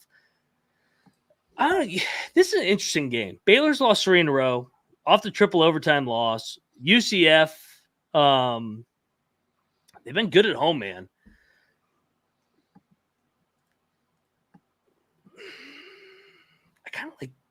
I got to go Baylor, man. They've lost 3 in a row. They got to get one. They got to get this one, right? No, yeah, I've already given them my vote of confidence earlier in the show. I forgot they were on the slate today. Give me the Baylor Bears. I think we got a better coach, better team all around. They'll figure out a way. They can't skid. I don't think Scott Drew learns or knows how to lose 4 games in a row here in conference play. So I'll take the Bears here. Ivetta, how about you? If Baylor didn't just come off that triple overtime loss, I was actually leaning towards UCF there because, like you guys said, I mean they're a different team at home. They're just so I don't know. I mean, talk about unexpected as far as these new conference teams, these conference newcomers. So they've been a really, really nice surprise.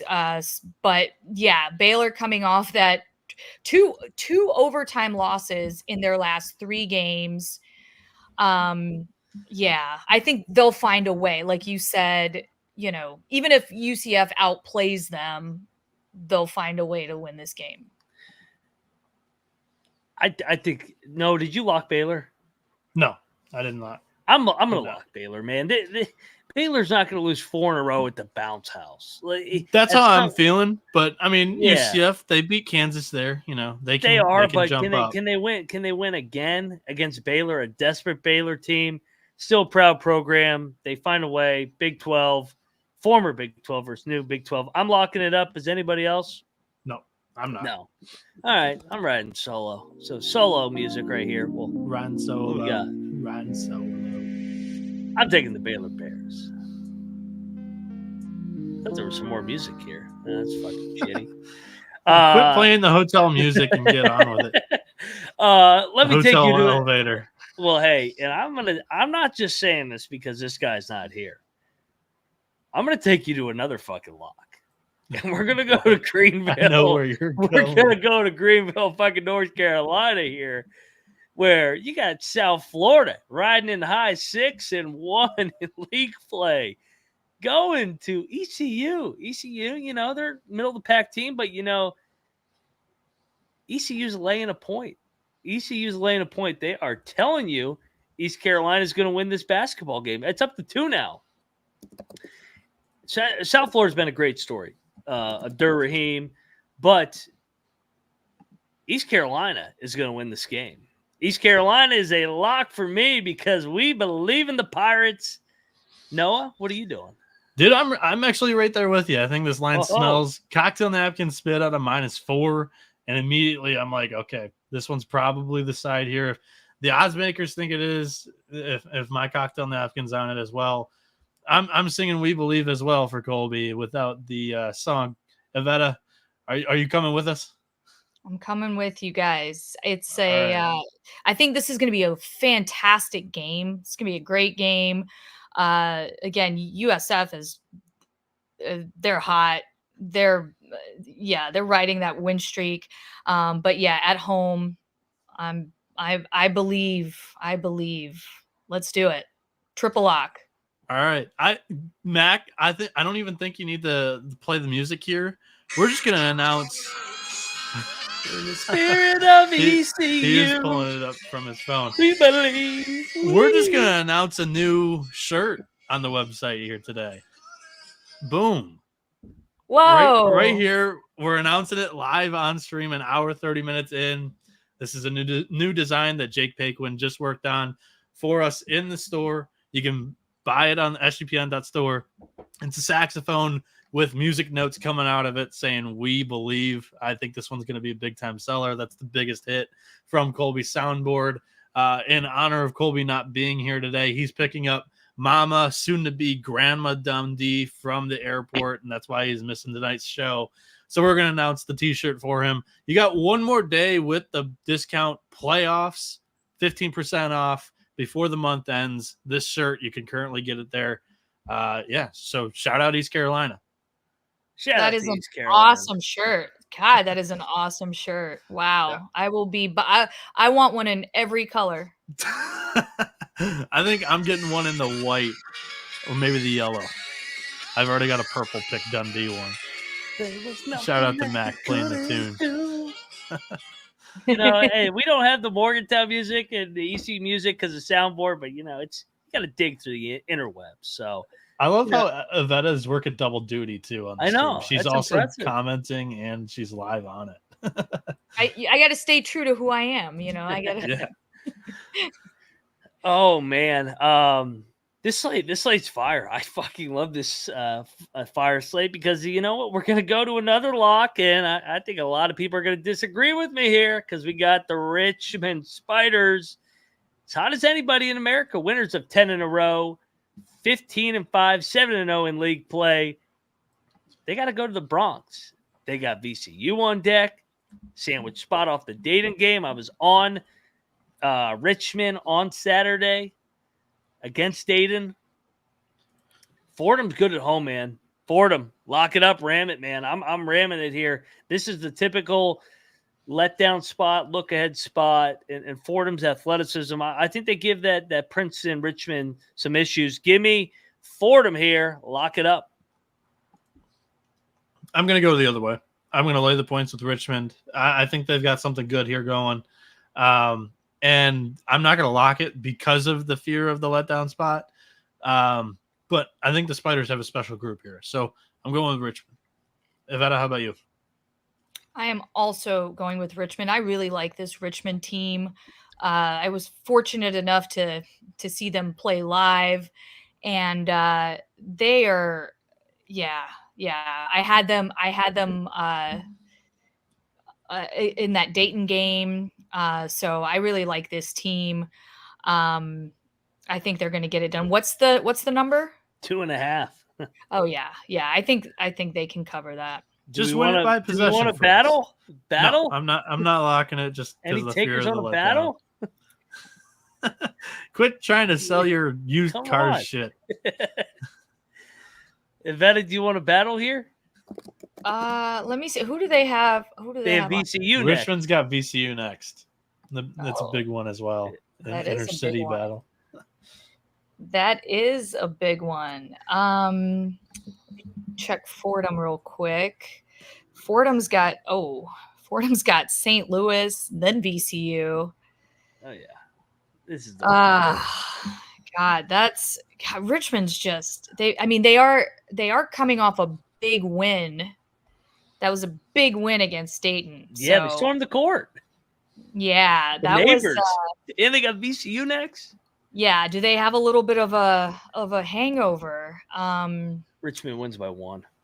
Fordham's just not good though. They're just it's just hard to get behind them. Sometimes you got to ram Not it. good enough to take advantage of the spot, Yeah. All right. Well, if it makes you guys feel any better, the sharpest of sharpest guys out there, Julio, he's on fucking Richmond and he's on Cincinnati too. So he went 11-1 today. I feel more confident now. Oh yeah, sure. I think Julio. I've been reading the chat. I've been reading the chat, or I've been trying to keep up with it. I think Julio is literally on the opposite of every single pick that we've made so far. He hates Max picks. He hates Max picks. I think he's on the other side with every time I look over there, he's on the other side. He also laid it with North Carolina, and then he claimed he had Georgia Tech too. So he's one of those guys. So Georgia Tech money line. Mac takes notes on the chat. You think I'm a fucking dumbass over here, motherfucker? I could have 100 of these that I could see right through your candy ass. Breaking news. Julio says I have no reason to lie. All right, Julio.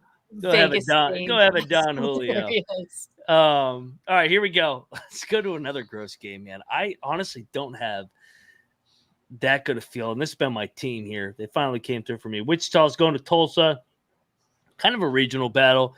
Wichita got their first win. Tulsa, they've been so up and down. Tulsa's laying 1.5. I'll take Wichita. I'm starting to be a believer in Wichita, Coach Mills, but I'm not going to lock them back to back. They got their first league win. We saw what happened with Oklahoma State. They got their first league win, got drilled. I know this isn't the Fog, this is at Tulsa, but I'll just take Wichita. I'm not going to lock it. Yeah, I'm on the Golden Hurricane here. I'm fading Wichita off their first conference win of the season. It was at home. Now they hit the road. I think Tulsa's going to win this thing by possession or two. Not going to lock it, though. Ivetta, how about you? I struggled with this one. This is so tough. So on one hand, I think that they're going to build on the momentum from that SMU win. That was a great win for them. First conference win. But on the other hand, I mean, they just haven't been shooting well. Tulsa's a sloppy, turnover-laden team, though, so I'd like to think the Shockers have gotten over the hump. So maybe they're finally kind of trending in the right direction, and they can get this second win. So, but here's the thing. So this is interesting. They've got Memphis on deck, and Tulsa has FAU on deck. So this is an interesting game for both of them, right? It's like a look ahead game for both of them. So yeah, this is like a crapshoot. I'll go Wichita just because I don't know, just why not go Shockers? I like it. Ivetta. So this may be the most underrated game maybe of the early slate, and it's in the Big South. You got Asheville, who's won 4 in a row. You got Gardner-Webb, who's won 5 in a row. I like Gardner-Webb, man.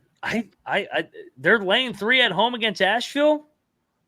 I know everybody loves Drew Pember, but I like what I've seen from Gardner-Webb as of late. I think they're the better team, especially at home. I'm going to lock up Gardner-Webb. I've been locking them up left and right. They've been on fire. I think it's a letdown spot for Asheville. They've been playing really well, but they're hitting the road here. I'll lock Webb. I like G Webb here. Noah, what are you doing? I'm going to go with UNC Asheville. Like you mentioned, Gardner-Webb coming in here after winning 5 games in a row. Now they got this big matchup with the team that won the regular season, won the conference tournament last year. This is when I think players get tight. I think UNC Asheville's been there, done that in this conference. Gardner-Webb, they're trying to come up into that group of, the Asheville's, the Winthrops of this conference. I just think the Bulldogs, when we're catching 3 points, I'll take them all day of the week, every day of the week. I'm with you, Mac. I think, first of all, I think this is one of the best games of the day. This is going to be a phenomenal game. Great game. Gardner-Webb has quietly won their last 5, and they've been playing a lot better. UNC Asheville has been playing well, too. I think I'll have to give like on paper, I'd have to give Gardner-Webb the edge as far as who has improved more. I think they've improved a little bit more. And then just that home court edge. I mean, I don't know how much of a home court the running Bulldogs really have advantage-wise, but I think this would be a big statement win for them, and I think they're going to show up. So I like Gardner-Webb here. You want to join me on a double lock or riding solo here? Lock it up, Max. Lock it up. All right, this is a lock battle. Nope. Oh my God! Cocktail Napkin has UNC Asheville winning this one. It smells a little bit, but I think they're the better team. They got the best player on the floor. Give me the Bulldogs. In one corner, fucking Noah Bieniek in that fucking napkin. Got the Bulldogs. Drew Pember. In the other corner, you got Gardner-Webb. You got Moneyline Mac and Ivetta saying, "Wipe that fucking napkin with your ass, fucking Noah. Get that napkin out of here. Let's go, G-Webb." I don't think Ivetta said that. That didn't come out. I might have said it, but I said Ivetta said it. So you know how it goes. This show's rigged. Haven't sounded like Mac's voice. Yeah, it's this show's rigged. Just as Colby.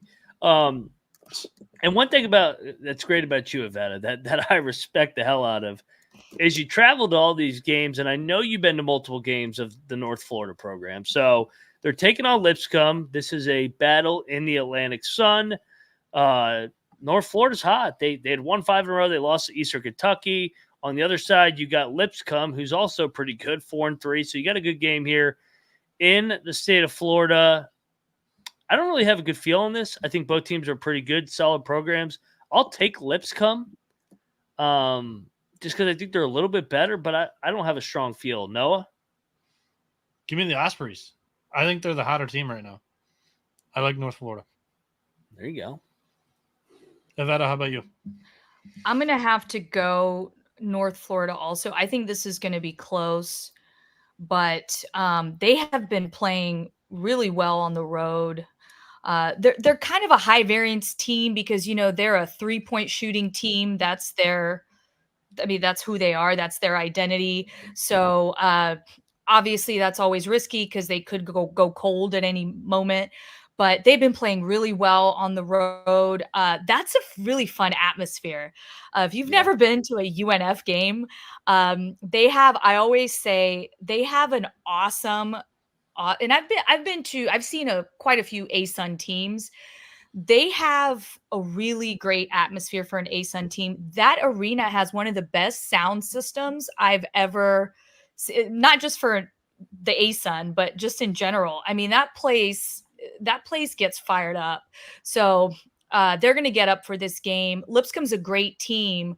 So I think it's going to be close. I'll give the Ospreys a slight edge here. Okay. Yeah. And by the way, everybody, you're wondering, I don't think I said the line. It's 1. So it's kind of basically a pick 'em. So let's go next on the board. And next up on the board, we got, this is a fucking good game, the fucking SoCon. We got Chattanooga 5-2, Western Carolina, who was a darling of ours.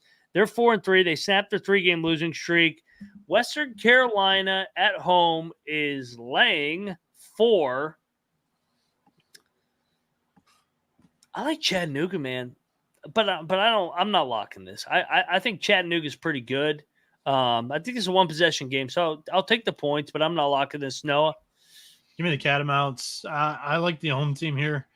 For me personally, it just comes down to Chattanooga has not played the greatest SoCon stretch here. They played Mercer on the road, East Tennessee State on the road, Wofford on the road, all 3 of them on the road. Granted, great victories, not go in there and lose outright. Then they got Citadel. It's a huge step up in competition from their last 4 games for me. That's why I've got to go with the Cats here. Ivetta, how about you? You took the words right out of my mouth, Noah. I love this. This is a lock for me for Woo! West. This is a Catamount lock, you guys. So I love this. I love this spot for them. So Chattanooga has won 4 in a row, And like you said, Noah, right? They've got all this confidence heading into this one, but they are about to run into the buzzsaw that is Vontarius Woolbright, because he averages 21.5 points per game. He shoots 46.7% from the field. This guy, this is an exaggeration, but I swear every other game he has a triple-double. I mean, this guy is freaking incredible. And prior to their VMI win, they had a brutal 3-game losing stretch of Samford, Furman, and UNC Greensboro. While Chattanooga, like you mentioned, Noah, they had Mercer, ETSU. Yeah. Who else they play? They VMI and somebody else. I looked up Vontarius Woolbright because, like you mentioned, he's an absolute dog. Triple-double, double-double, double-double. Just 23 points, no double-double. Second game, the next game, double-double. Then only 20 points, no big deal. Double-double, double-double. It's nuts. Yeah. So that exactly. He is a beast. I got to see him live. So that was awesome when they played Vandy. I went to that WCU. Oh yeah, I remember that. Yeah, I had them on the money line. It was close. They should have won. They should have won. They blew the right? game. They should have, absolutely. It was so, man. So that hot streak that Chattanooga is on is a little misleading because you got ETSU, Wofford, Citadel, and then whatever that first team was. I don't even remember now. But I apologize. No, Western Carolina did beat Vanderbilt that night. So. Vanderbilt was coming back, right? It got close. Vanderbilt was coming back, and Woolbright made a layup at the end to win it. Yeah, that's right. Yeah, they won that outright. So I think Chattanooga, again, they're on this 4-game winning streak, but they, the kind of mediocre teams, and I'm taking those cardiac catamounts to right the ship there. Cause again, they're coming off, they blew out VMI, but then they had those 3 prior losses. So I think this is a great spot for them. I think they can easily cover this. So lock this up for me. Here you are you locking it, Noah? No, I'm not going to lock it just because. Oh, fucking. What's a napkin? Cocktail napkin didn't love it, but I'm not going to lie. I like the handicap a little bit. I like the handicap. I'm sold. I'll switch over. I'll stay off the lock though, because I initially gave out Chattanooga, so can't really just sway off and then lock it. But Ivetta is locking up the Catamounts of Western Carolina. Shout out to Weehawk, baby. A good situational spot for them. I like that. I'm sold. I got to change my picks on the picks page. I can't fucking talk. I've been fucking drinking since Northern Illinois fucking didn't cover. Furman is laying, what is this up? 6.5 or 7 now? Is laying 6.5 against the Citadel. I'll take you to a lock. I'm locking up Furman right now. They're off the loss to Wofford. They had been rolling before this. Citadel, wrong place, wrong time. I know they got Greensboro on deck. I don't care. Furman's going to drill them. I'm locking Furman. This does seem like a little bit of a wrong place, wrong time thing. Yeah. However, is it the weekends that Citadel gets lit? Yes. The VMI and Citadel get lit on the weekends. when the cadets are off duty. Because even though Furman more or less looks at the Wofford game, this is another one of these rivalries in the SoCon. The Citadel usually gets up for Furman here in Charleston. I don't think that's enough points for me to take it. I think, like you mentioned, wrong place, wrong time. Give me Furman. The Paladins. Ivetta, how about you? I lean Furman, but I think that line's pretty sharp, so I won't lock it, but I lean Furman. All right, single lock. No, nobody's coming with me. I love Capper. He asks, "Is the show starting again?" Because you played the theme stuff. It's on repeat, Capper. I'm locking up the Paladins of Furman. Let's go. We're always starting over the fucking show. All right, where the hell are we on this slate? Let's go to the Atlantic 10. Let's go to Kingston, Rhode Island. You got the LaSalle Explorers off that money line. Went at the fucking George Washington fraud Colonials. I mean, that team sucks. Rhode Island on the other side, they've lost 4 in a row. I can be talked here. I'll do my Colby impression. I can be talked into a lock with Rhode Island here. I'm looking up who I had on the picks page. I think this is a 50-50 game. I had Rhode Island. I could be swayed either way, but I'm not willing to lock it. I think you're crazy. Ivetta, what's your pick in this game? This is tough because this could be I feel like this is going to be a close game, but I don't know. Rhode Island's such a wild team. I just don't. Yeah. So I probably have to lean. The line is 3 here. I believe, 3. Still 3 over there. Yeah. See a 2.5. That's a little short, actually. Yeah. You're wild, Mac. I'm not locking it. I thought about it. I was not talked into it. Yeah, I don't know. This one's tough. I feel like LaSalle. I don't. Are they? Who are they playing? Let me see. They got Fran Dunphy at the helm. They got St. Joe. They got St. Joe's on deck. Yeah. I still like Rhode Island. Yeah. Rhode Island. They've got St. Joe's on deck. Yeah, and then Rhode Island's got Duquesne. So, oh God, this is this is tough. I'm doing it. I'm diving in. I got another ram it. I got another ram it play. Damn it. Ivetta indirectly is talking me into it. She's like, he doesn't like the spot for LaSalle. They're off a big win. They were a dog. Lord. They won. They beat the Colonials. The Colonials of George Washington. Outright. Okay, and they got St. Joe's on deck. I mean, that's one of the Philly. It's one of the Philly games. Yeah. And Duquesne. And the other team's got Duquesne. So, yeah, I mean, it's very another regional. I mean, it's a Pitt team, but yeah. So, all right, at 3, I'll take Rhode Island at 3. If it goes to 4, I'm on LaSalle. I like it. All right, I'm on an island. Give me Rhode Island as my lock. I got both Miller brothers. I got Sean Miller, Xavier. I got freaking Archie Miller, Rhode Island. We got a random parlay going with Fordham, Rhode Island. Max got a Miller time parlay and a Ramit parlay. No Wes Miller. You don't want Wes Miller. Yeah, you faded Wes. No. He's walking in. He's walking into the greatest university. He's walking into Bob Huggins. South Carolina? Yeah. No. South Carolina wishes. Yeah. No. They've only won 4 games in the NCAA tournament in the last 44 years, all in the same year, 2017, I may add, that yours truly was associated with. All right, let's move along here.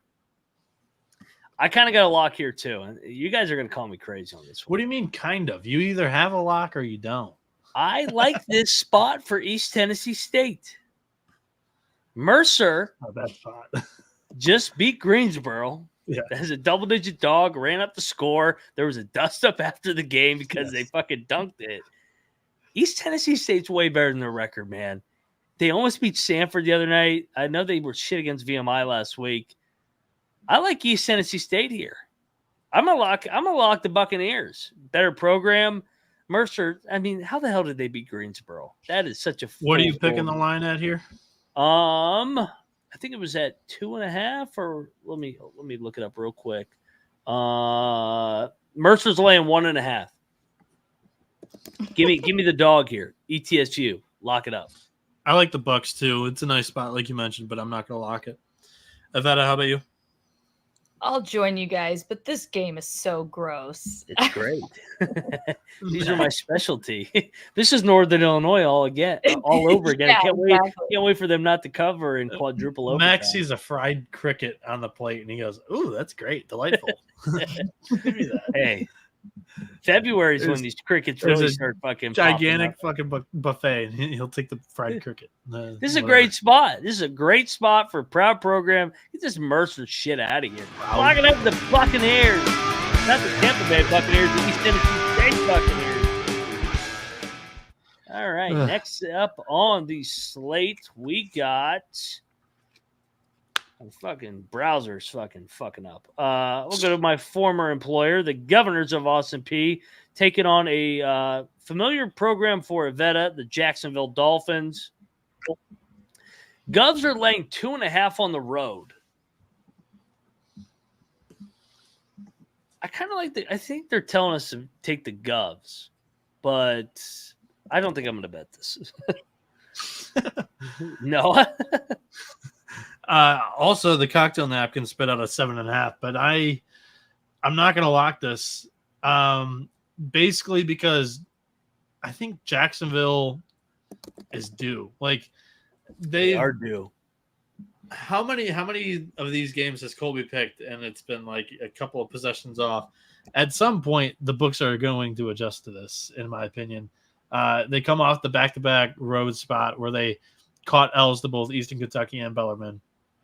I don't think they're winning, but I'm not willing to put money on the Govs on the road. So I'll lay it with Austin P. No lock. Ivetta, are you riding with the hometown team here? This is tough. Jacksonville has not. I don't know what's going on with them. They just haven't looked good lately. Their only win in their last what is that 7 games is that win to Queens, and that was Queen should have won that game. I don't know if you guys remember that, but they should have won that game. Yes. This should be 7 losses in a row for them. So there's something going on with this team. They started out decently, and then so I don't know. I lean Austin P here. I think they win by like 2, something like that, but far from a lock for me. Well, this one's probably going to be a far from a lock as well. USC upstate's headed to Presbyterian. Presbyterian's laying 1.5. If you're betting this game, and I'm not even betting this game, so you need some counseling. Give me upstate. Take the points. I'm going to go with the home team. Give me the Blue Hose. I got no reasoning for this pick. I think it's another one where it's like, all right, let's go. Ivetta, where are you on? Where are you at in this A-Sun game? Oh, this one's wild.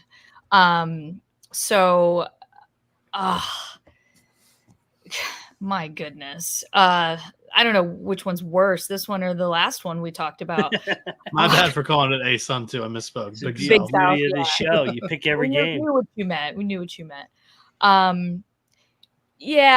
mean, Upstate's shown flashes. I don't know. Presbyterian just bad, but it is that, Blue Hose home crowd. They've got that chant that they do, Blue Hose, that fun. They've got that fun home court environment.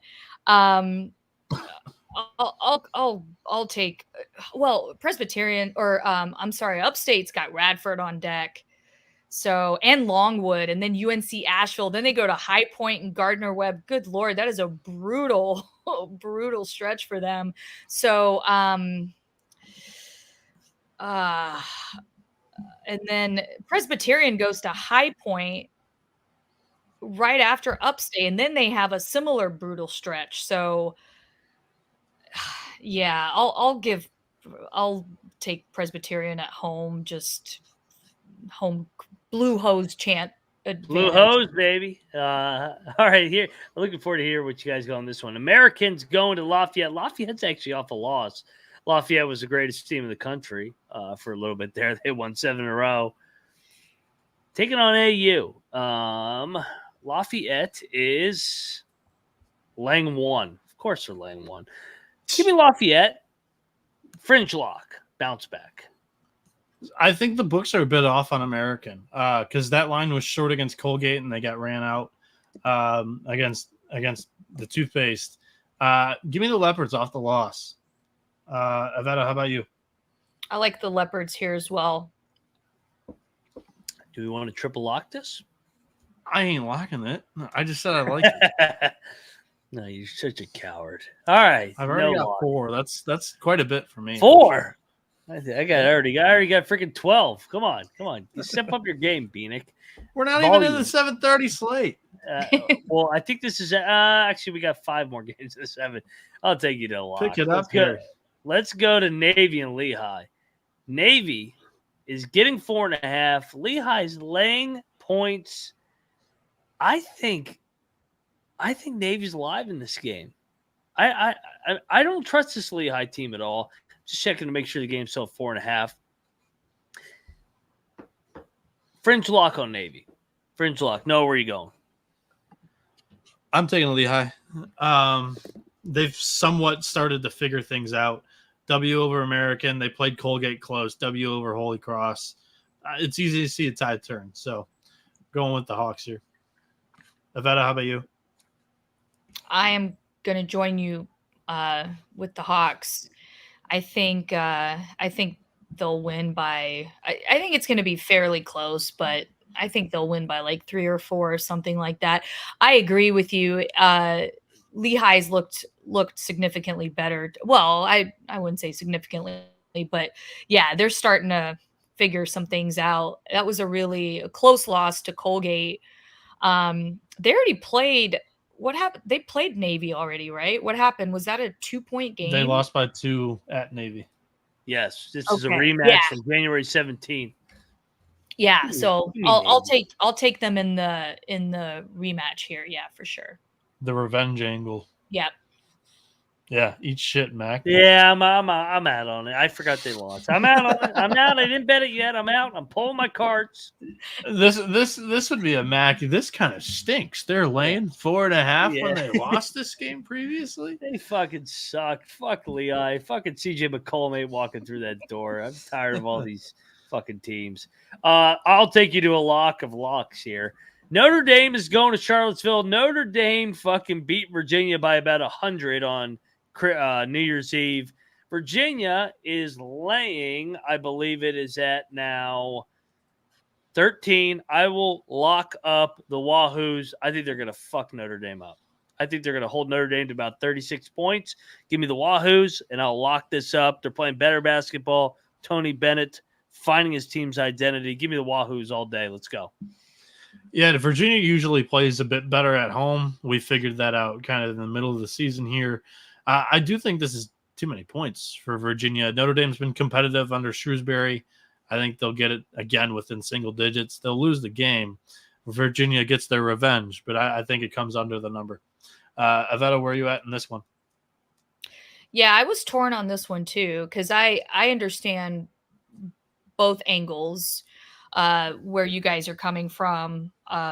Good home smash spot, but also Notre Dame's one of those teams that they just won't go away, you know?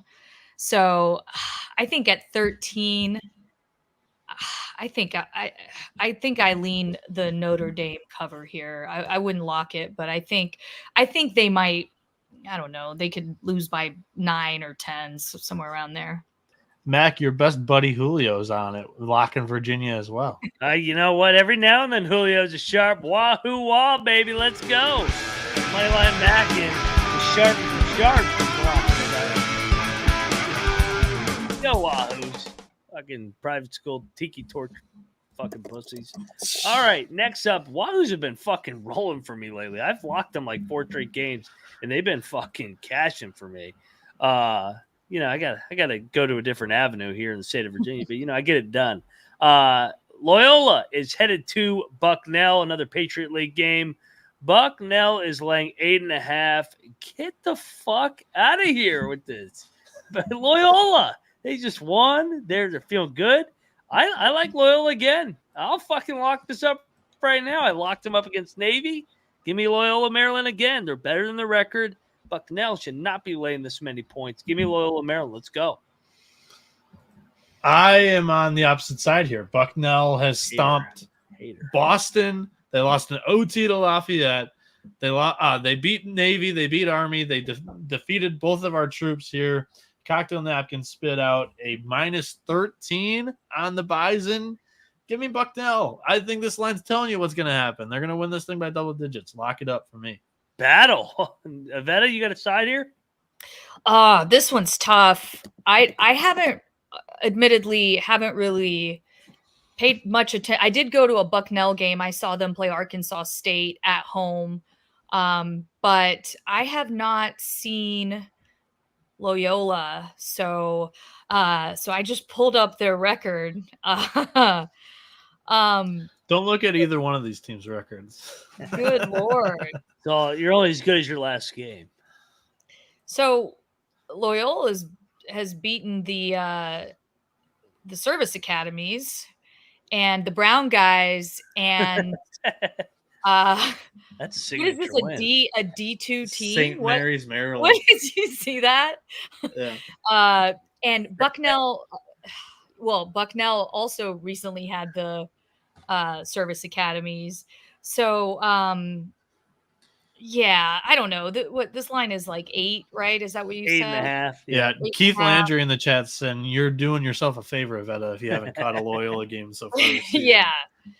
Yeah, I'll go Bucknell here. I'll at least, I don't know. I'll go Bucknell. I need to, I don't know. You got to get some eyes. Well, hey, you know what? Yeah. We do a lock battle in one corner. Noah Bieniek is he's taking Bucknell. He's taking that filthy Bison. The other corner. All of a sudden, just like Lafayette, I called it. Loyola Maryland is going to become the next hottest team in the country. Get out of here. No. It's easy to see a tide turn. All right, let's go next on the slate here. Where'd it go? It is next up. We got, here we go. Radford. Charleston Southern's headed to Radford. Radford's laying 9. This line kind of stinks, man. I feel like Radford should be laying more. I'll take Charleston Southern to cover, Radford to win. Our Highlander brethren, are they healthy? I don't think so. I don't want to bet Radford. I want to. Woo! I don't know how healthy they are, man. Yeah. This is a fringe lock. This could be Picks page. But this was the best number that the Cocktail Napkin spit out at me today. So, again, doesn't account for injuries. However, I like this team much better than Charleston Southern. Now, that doesn't account for how many points they're going to beat them by. But they don't have a huge look at spot. I think this is a smash, being hopefully that they're all healthy. Ivetta, where are you at in this one? So I'm with you, Noah. When I first saw this line, I was like, why isn't this a double digit line? Why is this not, it opened at 7.5. I thought this was going to open at like 11. So the line, this is a grade A Courtney Love line. I completely There we go. And it could be, like the injuries kind of scare me. So I don't know too much about that. I don't want to speculate, but yeah, I mean, I love Radford here, and I can't not love. I have to lock this. No, yeah, double lock. I'm off my guys. I'll root for you guys. Obviously, I'll root for Radford, but double lock on the Horse of Radford. Noah Bieniek and Vetta. Lock it up, Radford. Let's go. I'll take you to a lock right now. Let's go to Chandler Turner still on the injury report.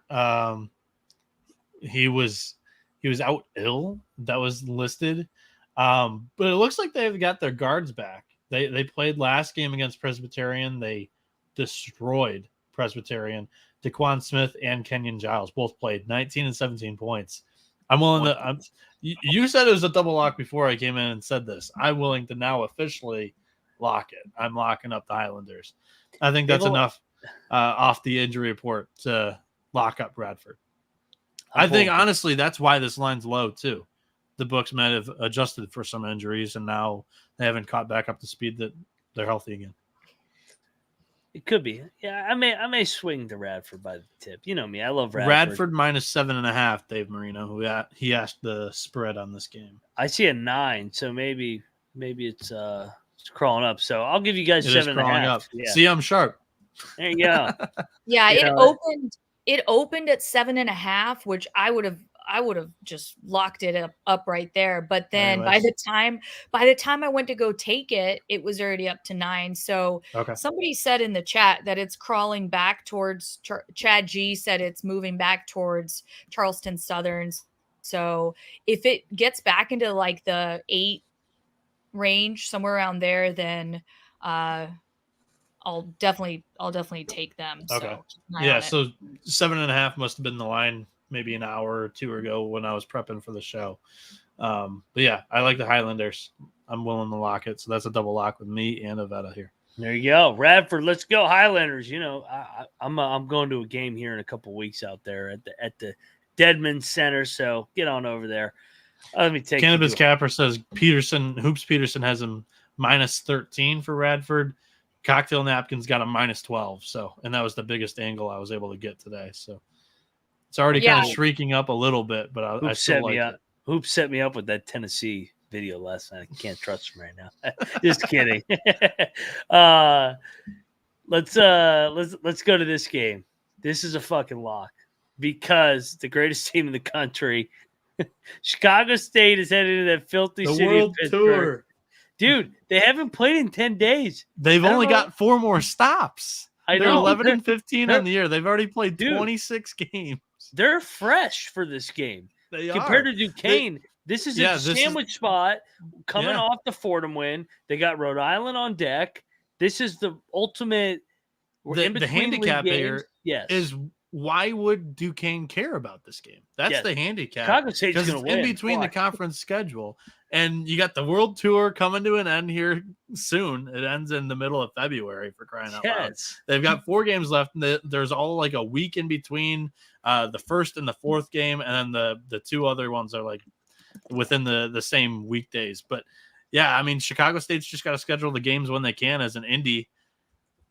This is a motivational angle that I'm willing, if I get a push, I'm willing to lock it up. Yes. Right. I love God. This is a great angle. Yeah.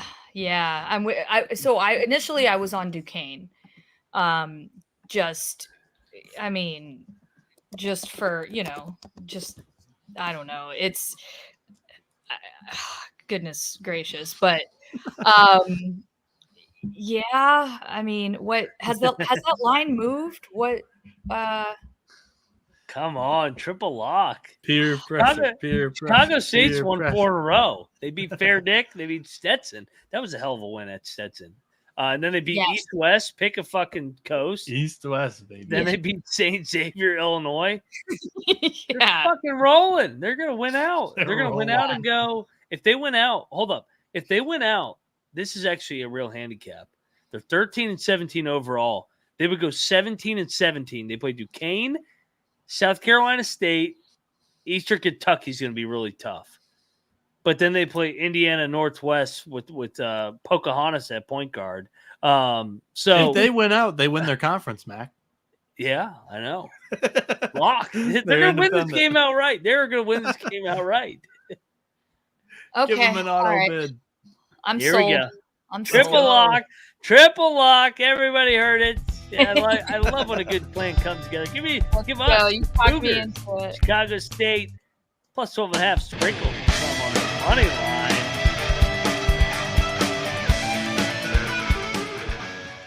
Wait, I'm seeing you guys you're still seeing 12.5. I'm seeing 11 now. God damn it, because I just bet it. 11.5. 11.5. You got 11.5. Yeah. So we're We're on the right side. We're on the right side. Yeah. Well, I think we should just stay in the city of Pittsburgh, and let's just keep the locks flowing. Wake Forest, the Demon Deacons, they have had a week off. They got embarrassed at Carolina. Actually, they've had more than a week off. They haven't played since Monday, January 22nd. They're heading to that filthy-ass Pittsburgh Panther program. Wake needs a win, man. Wake needs to bounce back here. Wake, they were embarrassed. Steve Forbes against Jeff Capel. This is an easy play. Wake Forest is going to fuck up Pitt. Lock it up. Give me the Deeks. Eat shit, Pitt. Let's fucking go. Noah? I could have bet money that you were going to bet against Pitt here. Oh, yeah. Last season. This is a spot. Last season, Wake Forest lost by 2 in Pittsburgh. This season, they're losing by a possession here in Pittsburgh as well. Hail to Pitt. I'm laying the points. Come on, battle me. Let's go. No. No. You know you don't want to back Capel, that candy ass. Ivetta?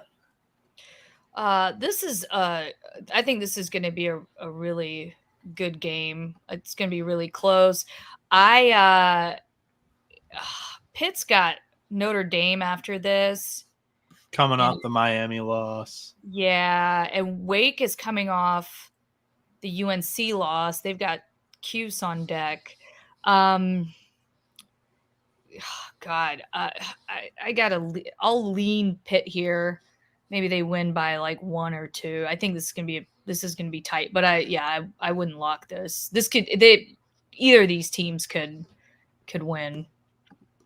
Cannabis Capper says Mac betting against Pitt is minus 2,000. I would have still given you action, Capper. I still would have.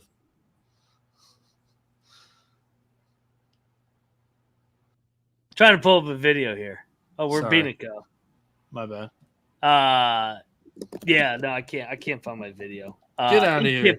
Eat shit, Pitt. Yeah, Lock it up. Get this trying to play some Sweet Caroline that'll get us banned on this shit, right? Well, no, not if I'm personally singing the shit drunk at a West Virginia backyard brawl football game that we absolutely fucking beat the shit out of those candy asses. We're gonna lock it up. Wake Forest team and Deacons against that counterfeit program. Pitt Panthers. This is February. We're about this is when Pitt fucking turns back into the phony that they are. Didn't happen last year. Oh, it's the first time they've actually had a decent season since Jamie Dixon. You know, the same guy that you shit on earlier in the episode. But we'll look past that. Let's go over to the Patriot League. Army going to Colgate. Colgate laying 13. Give me Colgate. System. I'm on Colgate. It's a system, too. but I don't want to lock this. Army's been feisty, man. Yeah. Ivetta, where are you at in this game? Oh, yeah. I was waiting for Mac to his. I wanted his take on Army. Yeah, the Army's play. good. Give me the Army. God, Colgate has really underperformed in my opinion, or maybe it was just for me because I expected them to do better. But I mean, they have that win. They just beat. Was it American? Right? Was that right? Yeah. They crushed American last weekend. Yeah. So they Colgate looks like they're doing better. They haven't had the best. I mean, it's not the best recent resume, but I mean, they beat Lehigh, Boston U, American. I thought I had American in that game, so that was I was surprised by that. But yeah, you know, it's a lot of points. That's a lot of points. That's what I'm saying. God, I would say give me the toothpaste, but that is a lot of points. I gotta. Army should have won the first game. Is this a letdown spot? Well, I'm flipping to Army. You know what? I'm Colgate. Max fading the system again. I'm telling Colby. Dude, I'm telling Dad. Fringe lock. Sprinkle some on the money line. Give me the Black Knights. Give me the Black Knights. Army. Yeah. I'm gonna bet Army. They should have won the first game. That was bullshit, that game. The more and more I'm thinking about it. Colgate, though, I mean, they do have the ability to blow teams out. So that doesn't surprise me. I mean, they look at their last 5 games. I mean, they've had one close win. The rest of them have been pretty substantial wins. So it makes sense that this line is where it is, but God, this is like right on the number. I know. All right, let's let me do. God, this is a tough slate. Give me the toothpaste. They've been blown teams out. No lock, but I'll lay the toothpaste. Imagine doing this every night, Ivetta. It's big and fucking. I mean, next up, actually, this is actually a pretty good game. But when you're talking fucking Incarnate Word and fucking Lindenwood, that's when it gets really good. This is a good game. Wofford going to Samford. Hey, Samford, we're in the 7:30 slate. We are. We're moving along. Samford laying 12.5. I'm gonna go Wofford, but they are off the Furman win. I'm not gonna lock either of these teams. I like both of them, so just give me Wofford. I'm staying away from a lock. I think it's Samford smash. Wofford coming off the rivalry. They're one of the worst defenses in the SoCon every single year. Samford very good at home, powerful offense. We're talking about 10th best shooting team in the country going up against 280th ineffective field goal percentage against for Wofford. So this has been like one of my favorite angles to do. Wofford against explosive offensive teams on the road. The defense just doesn't show up. Give me the Bulldogs. Cocktail Napkin likes this one as well. -16. I like Samford here. Lock it up. No Bieniek locking up the Bulldogs. Ivetta, double lock. I like Samford as well. I could be talked into a lock. The chat wants me to do a lock. Come on, give them what they want. They're all right. I'll lock up the Bulldogs. I strongly advise and encourage peer pressure. Let me tell you, it's always worked out well for me. I haven't been arrested yet, that I know of at least. Ivetta, Noah, lock it up the Stanford Bulldogs. I almost locked up Wofford, but I was like, that's it. It's too many. I'll take you to a lock in the Ohio Valley. Indiana State's as hot as anybody, but they're headed to Nashville. They're headed to take on the Belmont Bruins. Bruins are good at home. And look, who does Indiana State have on deck? They got Drake on deck. Drake and Indiana State are on a fucking collision course. That's their only loss so far in the league. Give me Belmont. Lock it up. I think Belmont's right there to win. I think Indiana State, because of their culture, will find a way to get out of there alive. But give me Belmont getting what, 9.5 right now? 8.5. So 8.5. Give me Belmont. Lock it up. Yeah, I'm right there with you. I think that's the perfect handicap. Cocktail Napkin spit out a 10.5, but the look ahead for Indiana State, Belmont on Broadway. That's my pick here. Taking the points. No. Ivetta, where are you at in this one? Triple lock. Oh, I ain't locking it. Yeah. I ain't locking it. I'll double lock with you. it. I like this spot for Belmont. So earlier when I said I saw Bucknell play Arkansas State, it was actually Belmont. So I always get those two mixed up for some reason. So I have not seen Bucknell play, but I have seen Belmont play. And I think at home they'll show up here, and I think that's enough points for me to comfortably take Belmont here. So I will join you. There you go. We got a double lock, baby. Ivetta and I we're going to Honky Tonk. We're taking Belmont. We're taking the Bruins, baby. By the way, taking Nashville. Fucking best city in America. Or maybe not the best, but it's pretty damn good. I love fucking Nashville. That you can have so much fun down there. Next up on the slate, Rice is going to Memphis. Oh, God, I have to do it. Rice is getting 15.5 lock. Give me Rice. You may even sprinkle some on the money line. Get this Memphis shit out of here. This team is broken. I will not be touching this Memphis team anytime soon. Coaching issues, roster issues, ever since Tomlin got there. No, thank you. Give me the Rice guys. Lock it up. This bad stretch of just 3 losses for Memphis have come against South Florida, who I ranked 5th in the preseason in the American, UAB, who I had 4th, and Tulane, who I had 3rd. Of course, I had Memphis 2nd, but I think that stretch is as tough as you're going to get in the American without having an FAU in there. Colby's going to yell at me for not including East Carolina, but I just think it's the way it is. I think this is, if Memphis is ever going to have it, you have it right here. Off of back-to-back road losses, Rice at home, I think it's a smash, but I'm not locking it. For me to have to put money on Penny, he's going to have to show me a pulse. So I'm laying it with Memphis, but I'm not betting it. All Rice does is play close games. Ivetta? I'm with Noah on this one. I think this is a get-right spot for Memphis if they're serious about their team. So I think they've got to make they need a statement win here. So if they are going to get one, it's going to be it's going to be here.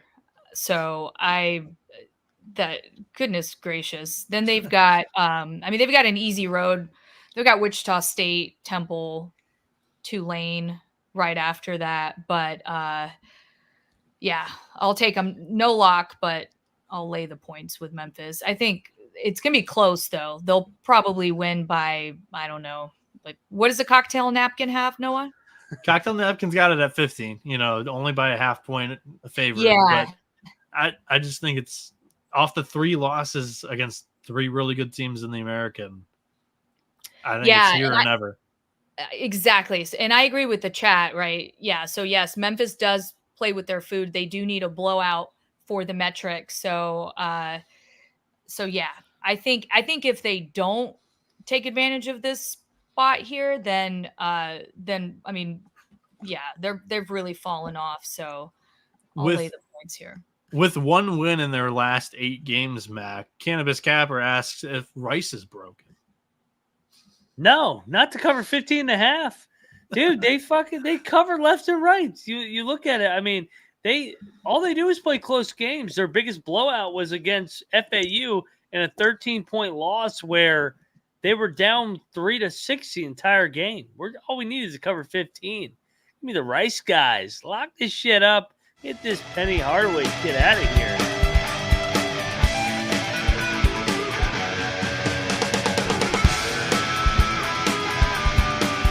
All right, we've heard enough of your tune. I tried to stop it. It won't Get stop. out of your own head. Won't fucking stop. There we go.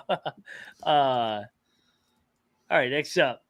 No, you better fucking join me on this one. Florida Gators are going to Big Blue Nation, Rupp Arena. Rematch of that freaking January 6th goddamn game in the Swamp where Florida led the entire game. Kentucky, let's see where it's at right now. Kentucky is laying 6. Kentucky has Tennessee on Saturday in primetime. I think we take Florida. I think we lock Florida. And I think we sprinkle some money on the money line on Florida. I think you're crazy. I fade Florida when they hit the road. You cowered it out. Florida also has a notable game on deck, Texas A&M too, if you want to play that game. But on the road, Kentucky's their Super Bowl. On the road, they have 1 win straight up this season, and all of the other losses have been by double digits. Tennessee 85-66, Mississippi, Ole Miss 103-85, Wake Forest 82-71. Those are the road games that Florida's played this season. Not even a ton, but fading them on the road has been a cash cow. So, Ivetta, Florida, Kentucky, where do you land in this matchup? Yeah, I am also fading them on the road. So I went to that game, that first Florida-Kentucky game. Yeah, I remember you taking a picture in the Swamp on the football field. Yeah, because it's right across the street. So just just walked over there afterwards. But yeah, so they yeah, I mean, I like this Florida team too. Like they've got some great players. One of my favorite players, Zion Pullen, is on that team. They've got some great pieces, and I want to see them do well. I really, really do. But I think this line is too low on the road for them. I agree with you, Noah. They've been a different team on the road. And yeah, I think, definitely. Are you locking this one? No, I'm not. Max sounds like he is locking the Gators, though. Florida. You're locking the Gators. Florida's live in this game. Florida's older. I don't trust Kentucky, man. I don't trust Kentucky at all. Kentucky's not looking past their rival here. No way. I don't think they have to. I don't think they even have to look past them. Florida was the better team when they played a couple weeks ago. They should have won the game outright. I think they have a shot to win this one. Maybe Kentucky pulls it out in the end, but give me 6 all day. I'll be watching it. I ain't betting it. Gators, baby. Gator chop. Give me the Gators in Rupp.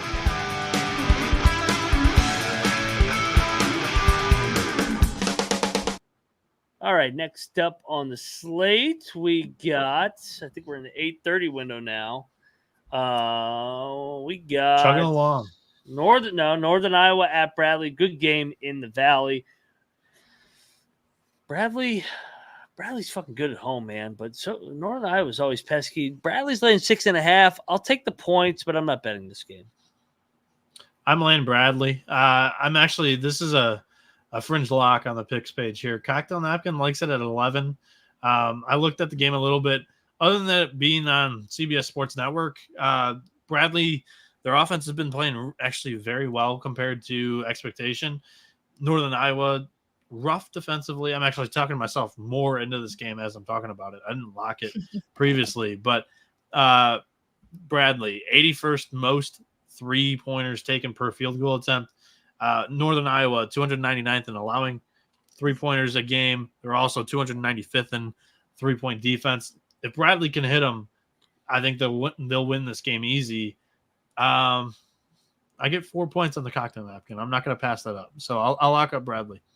Ooh, Bradley, the Braves. Home of the Braves. Ivetta? I am going to take Northern Iowa, but I'm not going to lock it.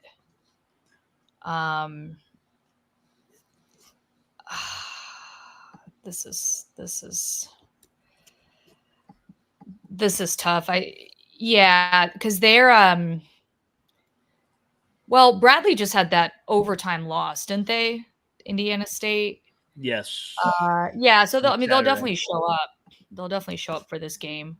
All right, give me Bradley. Why not? No, Bieniek, lock it up. The Braves on the warpath. Bradley, home. Lock it up.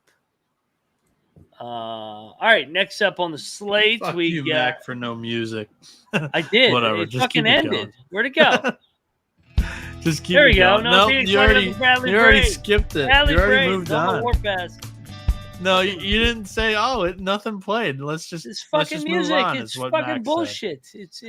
It's goddamn fucking StreamYard. Louisiana Monroe at Louisiana, Battle of the Louisiana School. Don't look now, the Warhawks have won 3 in a row. Give me the points. Sprinkle some on the money line when in doubt in this game because it's a rivalry. Why wouldn't you take the points here? They're hot and it's a rivalry, right? And this is a fringe Is this block. too easy? That's why I'm not betting it. Yeah. Give me Cocktail Monroe. Napkin spit out a favorable number on the Cajuns, but it's just too many points for me. Yeah. I'm on the Warhawks. I mean, Monroe's getting, 12 right now? I'm on Monroe. I'll lock it. Let's go. Fuck it. You only live once. Come on. Monroe's live in this game. They're fucking rolling. Ivetta? Yes, I will join you. I will I will lock up the Warhawks. Rivalry game. Yeah, they're on fire.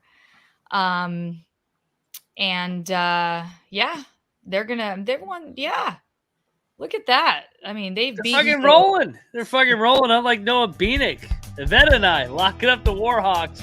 Oh, Bieniek sitting back there fucking winding up his change-up grip over there.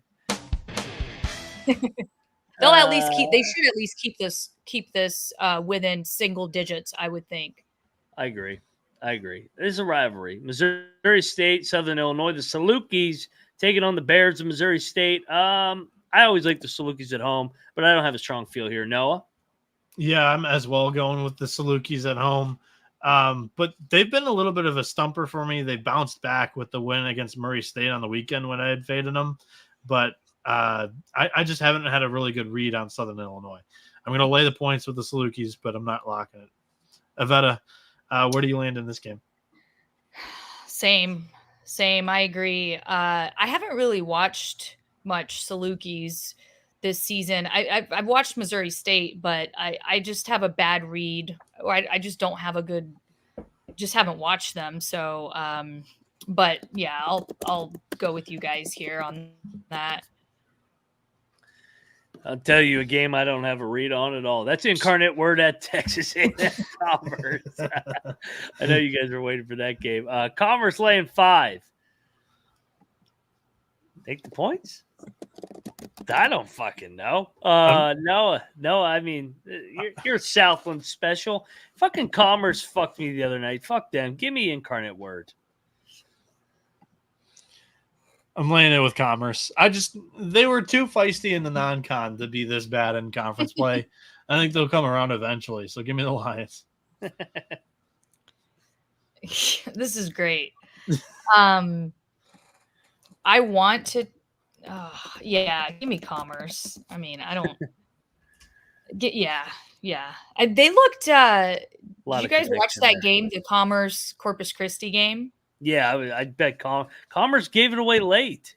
Yeah, exactly. So, I think they can. I think they can cover this. And shout out to Greg in the chat. We traded Dundee. Yeah, Dundee's canceled. Just kidding. Dundee's out tonight. We got Ivetta in. You guys will be seeing more of Ivetta down the road too. So, like I said, we got a whole army here at the college experience. It was good to get Ivetta on here. Next up, this game is fucking dog shit. Illinois Chicago's going to Evansville. Illinois Chicago hasn't won since fucking 2023. It feels like Evansville feels like they haven't won since Thanksgiving of 2023. Actually, they just won their last game against Illinois State, but before that, they really were slumping. Give me Illinois Chicago. What's your spread here that you're picking it off of? It was sorry, I'm going back and forth so I can at least stay on.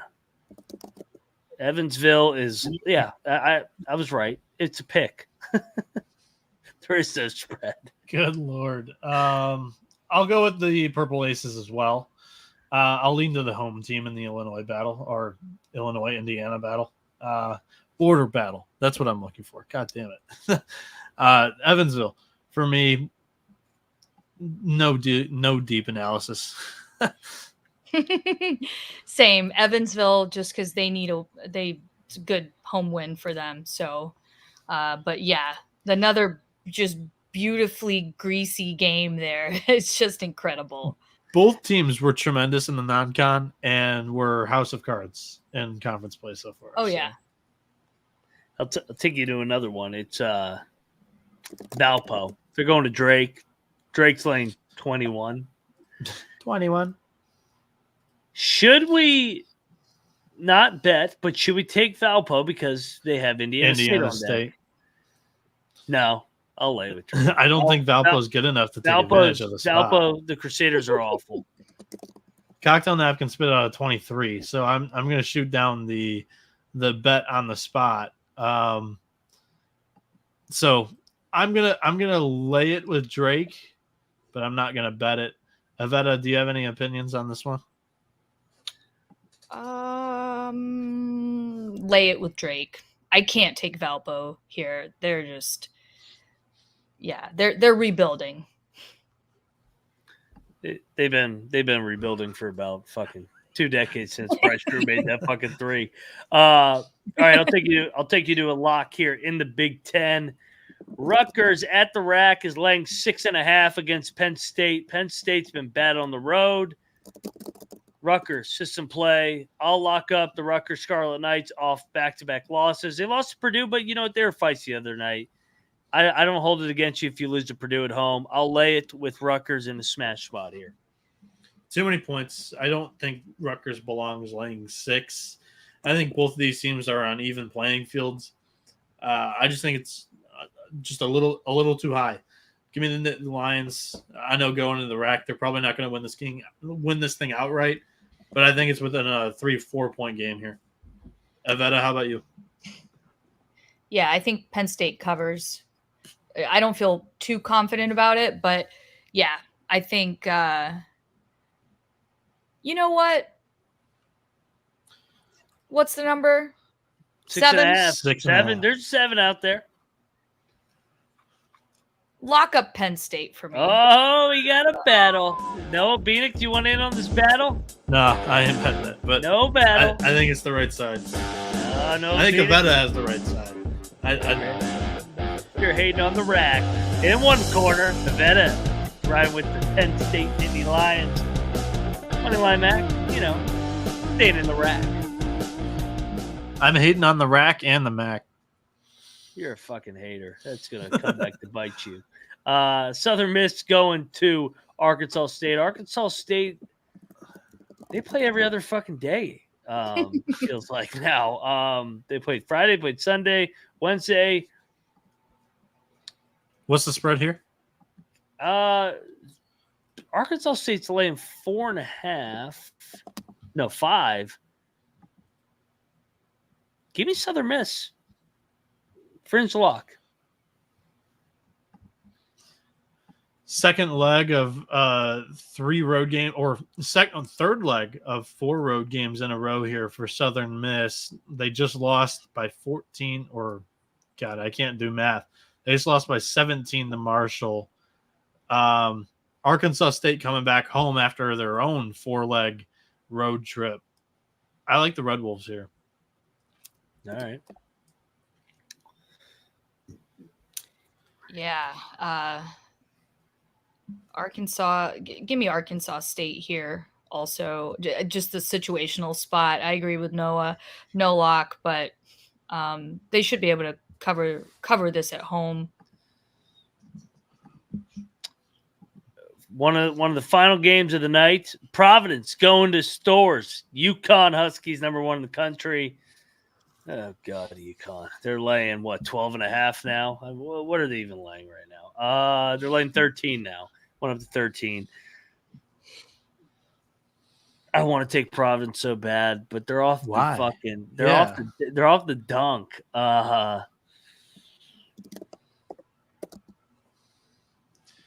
They're off Ed Cooley at the dunk. I think UConn's the play. That was the all-time, burn the city down game. Yeah. I'm not going to lock it. I think it's too many points. Cocktail Napkins only got this thing UConn minus 11. But just the emotional spot, I don't think the Friars are all the way in this one. Can UConn close their eyes and still win by 20? That's my whole handy. I almost want to bet UConn. I thought you were trying to bet Providence. Because I hate UConn and I like Providence, but I can't. I will not bet Providence here. I can tell you that. I may by default bet UConn just because it feels like they can close their eyes and still win. I will say it is a look ahead for UConn. They have St. John's at the Garden on deck, and I know people may laugh at that, but there's been a lot of fucking. There's been chirping, which is another reason why I like Xavier too, because St. John's and UConn are not. They do not like each other right now, especially with the game at the Garden. So give me the points. Providence bank 3 to cover, lose by 12. Ivetta, how about you? Give me the points with Providence. Divine Providence is going to show up. They got the momentum.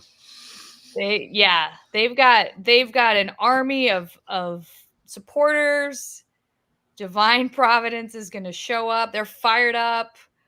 I don't know about their team, but their fans are fired up. So, Let's Providence. go. Let's go. Providence covers. No, Chad G, I'm not locking Providence. Don't put those words in my mouth. I locked Xavier, and Xavier had the worst game of their season. I will say, when UConn comes to the fucking dunk on fucking March 9th, all you UConn fans can fucking battle me that day because I'll be on the fucking Friars that day. Next up on the slate, let's go to a lock. Arkansas is going to Missouri. Arkansas quit on the year. They had their fucking Super Bowl against Kentucky. Missouri's laying 5.5. Lock up the Missouri Tigers. Arkansas is done. Musselman check the fuck out. Missouri in a blowout for win number 1 in the SEC. Yeah, this line's actually kind of telling you what's probably going to happen. -5, I looked at it and I was like, holy shit. And then the cocktail napkin spit out a 6. Devo Davis also out for Arkansas. So a lot of these lines aren't even accounting for Arkansas not having their point guard. Ellis was operating the point last game for Arkansas against Kentucky. And again, he kind of came from Louisville at the same time, and last year they were not a very good winning program either. So I'm on the Tigers. I'm not going to lock it though because I just think this thing smells. So I don't want any business betting it, but I think the Tigers are the right side. Ivetta, where are you at here? Yeah, I feel like they want us to take Arkansas here. That's kind of how this line is positioned. So yeah, I lean Mizzou here, but I'm with you. I'm not going anywhere near this game either. Win number 1 for me over here. Blowout fashion. Lock it up. Mizzou. Tigers. Lock it up. Tigers. All right, let's get over the 9 o'clock slate. And this game's underrated. And you know what? I'm going to keep the locks going. UAB's going to North Texas. These two teams always play close games. North Texas, all-out efforts. They've played Charlotte, SMU, FAU. UAB's going to hang in this game to the very end. I think UAB may win the game. But what's the line? 7.5. Still 7.5. North Texas laying 7.5. A team that struggles to score. Give me UAB. Lock it up. I think they're live in this game. Mac conveniently left out UAB's 9-point win over Memphis in their last game. North Texas is a tough place to play in Denton. I'm going to lay the points with the Mean Green. They've been there, though. Still tough place to play, especially off a big win. Ivetta, UAB, North Texas, where are you at here? I lean UAB, but they are obviously, not the same team on the road, but yeah, I think just the fact that North Texas is, it's not going to score that many points. I think they can keep it closer. I feel like this line is just slightly too high. So yeah, I'll take UAB here.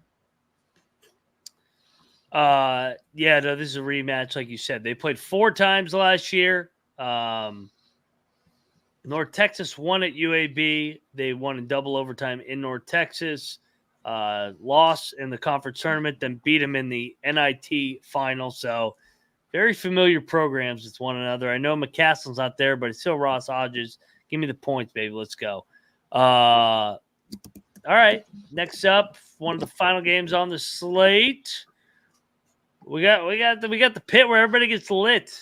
Did you skip Vandy at Auburn? What time is that game? What time is it? Oh, that's right next to it. Good call.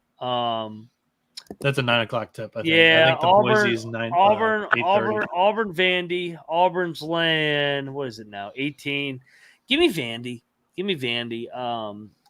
I think Auburn wins by 15. I'm not betting this fucking game. Auburn's lost 2 games in a row. This is a smash spot. I'm locking it up. Cocktail Napkin likes them by 21. Just pour it on the Commodores here. Yeah, I'll ride with you. That makes a lot of sense. So yeah, Auburn. We tag us. All right, double lock for Ivetta and Noah. They're locking up Bruce Pearl. We Tigers, Charles Barkley. Final two games on the slate. Boise's going to the Pit. Boise's off a home loss. Oh, man, I want to bet Boise so bad. The line's What's the 9.5. The line's 9.5. No, whoa. Time out. The line went to 11. I'm not betting this anymore. What's it at? The line's 11 now. It's a lot of fucking points. Usually in these nice Mountain West matchups, New Mexico at home, if it's an elite team, it's like a 2 or 3 point spread from what I've noticed. The last game against Nevada, they were laying 8. Now it's 11. I think they want you to believe that the Lobos are just going to absolutely smoke them here. And you kind of look, like you said, you look at what they did at the Pit last year too. They lost in overtime the year before that. I was on Boise that game too. They won at the Pit. I'm with you. I liked Boise better at 9.5 if that's fucked up enough. I think this is a tight game. I know sometimes the line movement can fucking spook you a little bit. But I mean, CLV was dog shit tonight, so I'm with you. I'll go Boise. You want to triple lock Boise there? I'm not locking Boise. I just think it's way too many points. I just look at the last game, pre-tip. I know they smoked Nevada, but at the same time, that line was only 8. I don't view Boise any worse than Nevada. So that's my take on this game. I know New Mexico just blew them out of the building, but I'm going to take the Broncos. No luck. It also is a Sunday night late game. Like it's a quick turn. Yeah, and it's a small sample size because they've only played 4 true road games. They lost 1 to Clemson, and then they beat San Jose State, Nevada, and Fresno State. So it's just not really a great indicator there. So New Mexico's just been blowing everybody out. Yeah. I mean, this is nuts what they've been doing at home. So I kind of like the Lobos here and at the Pit. I think I lay the points here. They're a super fun team. That trio of guards and Mashburn, Dent, and House are almost unmatched in the country. They are a fun team. I am with you. I'll tell you it's going to be another fun game. Final game on the slate, 11 o'clock Eastern tip. The Santa Clara Bronx going to St. Mary's. Santa Clara's getting, is it 12.5 still? It is 14 now. Wow. This thing is steamed. Sorry, 13.5. There's 13.5 out there. I'm locking this, and I know they have side? I know they have Gonzaga on deck. But we talked about the look ahead last year both times, and Santa Clara and Gonzaga would fuck them up, and we saw Gonzaga tonight. It's a tune-up game. St. Mary's is going to drill Santa Clara here. They're telling you St. Mary's is going to drill them. I'm locking up St. Mary's and Gales. Last year, you could be remembering Pacific for St. Mary's before Gonzaga, but when they actually had a team with a pulse in San Francisco, they only beat them by 9 at home prior to Gonzaga. San Francisco last year was better than Santa Clara. Oh, I think Santa Clara last year was better than Santa Clara this year. They drilled Santa Clara on the 13th this season. 73 but Santa Clara, to 49. Yeah. Santa Clara was coming off the Gonzaga win they had. The other thing, because that's the reason why I like it. It's a revenge spot. They got their ass kicked by St. Mary's game 1. I think they got their hiccup out of the way. They almost lost to Marymount. They're going to bounce back. I'm on the Bronx with the points. Battle? No. You don't want to battle the Gales? Please no. This is tough because Santa Clara's their last few games, they played Portland, Pepperdine, and Pacific. Is that right? Yeah, and St. Mary's competition over that span has been better. Yeah. So this is a look ahead, right? For Gonzaga Clara, on deck. or for St. Mary's. Yeah. How many points? 13, 12. 13. Oh, 13. Good. It's Lord. all over the place right now. It's bouncing everywhere. Check your books, man. Yeah. Yeah, I mean, St. Mary's, I'll go Santa Clara. I'll take the points with Santa Clara. But I don't feel good about it.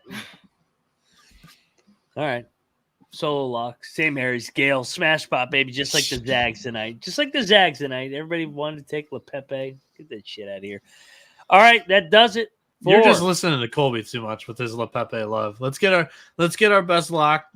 Get Ivetta's favorite play of the day here, and then we'll get out of here. Yeah, Ivetta, lead it off. What's your favorite play of the day? Ooh. I'm gonna go to the Catamounts at home against Chattanooga. Noah? I gotta pull the updated line on mine, make sure it hasn't moved. But I like. Oh, I'm looking at the wrong day. Give me Sanford -11 against Wofford.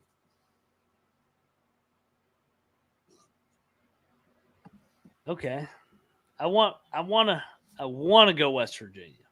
I really do, but that was a triple lock, or there wasn't a ton of them on this show. That one, but I'll tell you what, there is a hot team in the AAC.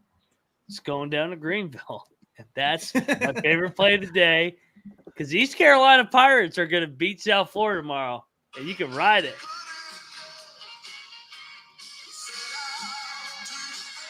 ECU play of the day, baby. Let's go. Love the spot. I'll be the same. We believe in the Pirates. All right. I love ECU. I love the spot. This is a great spot for them. I'd like to plug one thing before the show ends. Check out the NASCAR guys. They just did a show on the Sports Gambling Podcast. And shout out to Ivetta. We kidnapped her for almost 3 hours here on the College Experience. Mm-hmm. But hey, this is what I do every night anyway. So I know exactly. She's always in the chat anyways. So. Exactly. Yeah. Thank you guys for having me. This was awesome. Thank you. Looking forward to seeing you out in Vegas too again this year too. Yeah, for sure. Everybody, go check out Ivetta on the X, Twitter, whatever the hell you use now. At Ivetta. What's your social? I'm trying to fucking Ivetta. Help me out. Abramyan, right? It's just her name. I'm blind. I'm over here on the other browser. He's trying to squint looking at the names on at the Ivetta screen. Abramyan, at Noah B77 _ at Moneyline _ Matt. Go check out the College Experience. Go check out Pick Dundee. We'll see what he has maybe in store for his pick of the day tomorrow after he got lucky as hell. So we'll see what I do for my workout play of the day tomorrow. I don't know. It's gonna be hard on that bike after all these vodkas tonight. So, we'll see how I'm feeling. Maybe I'll go West Virginia. Maybe I'll go ECU. But Ivetta, thank you for joining us as always, and look forward to having you back. And we'll see you guys tomorrow night to preview Thursday, February the 1st. We are finally done with January. We will see you guys tomorrow night, and we are out of here.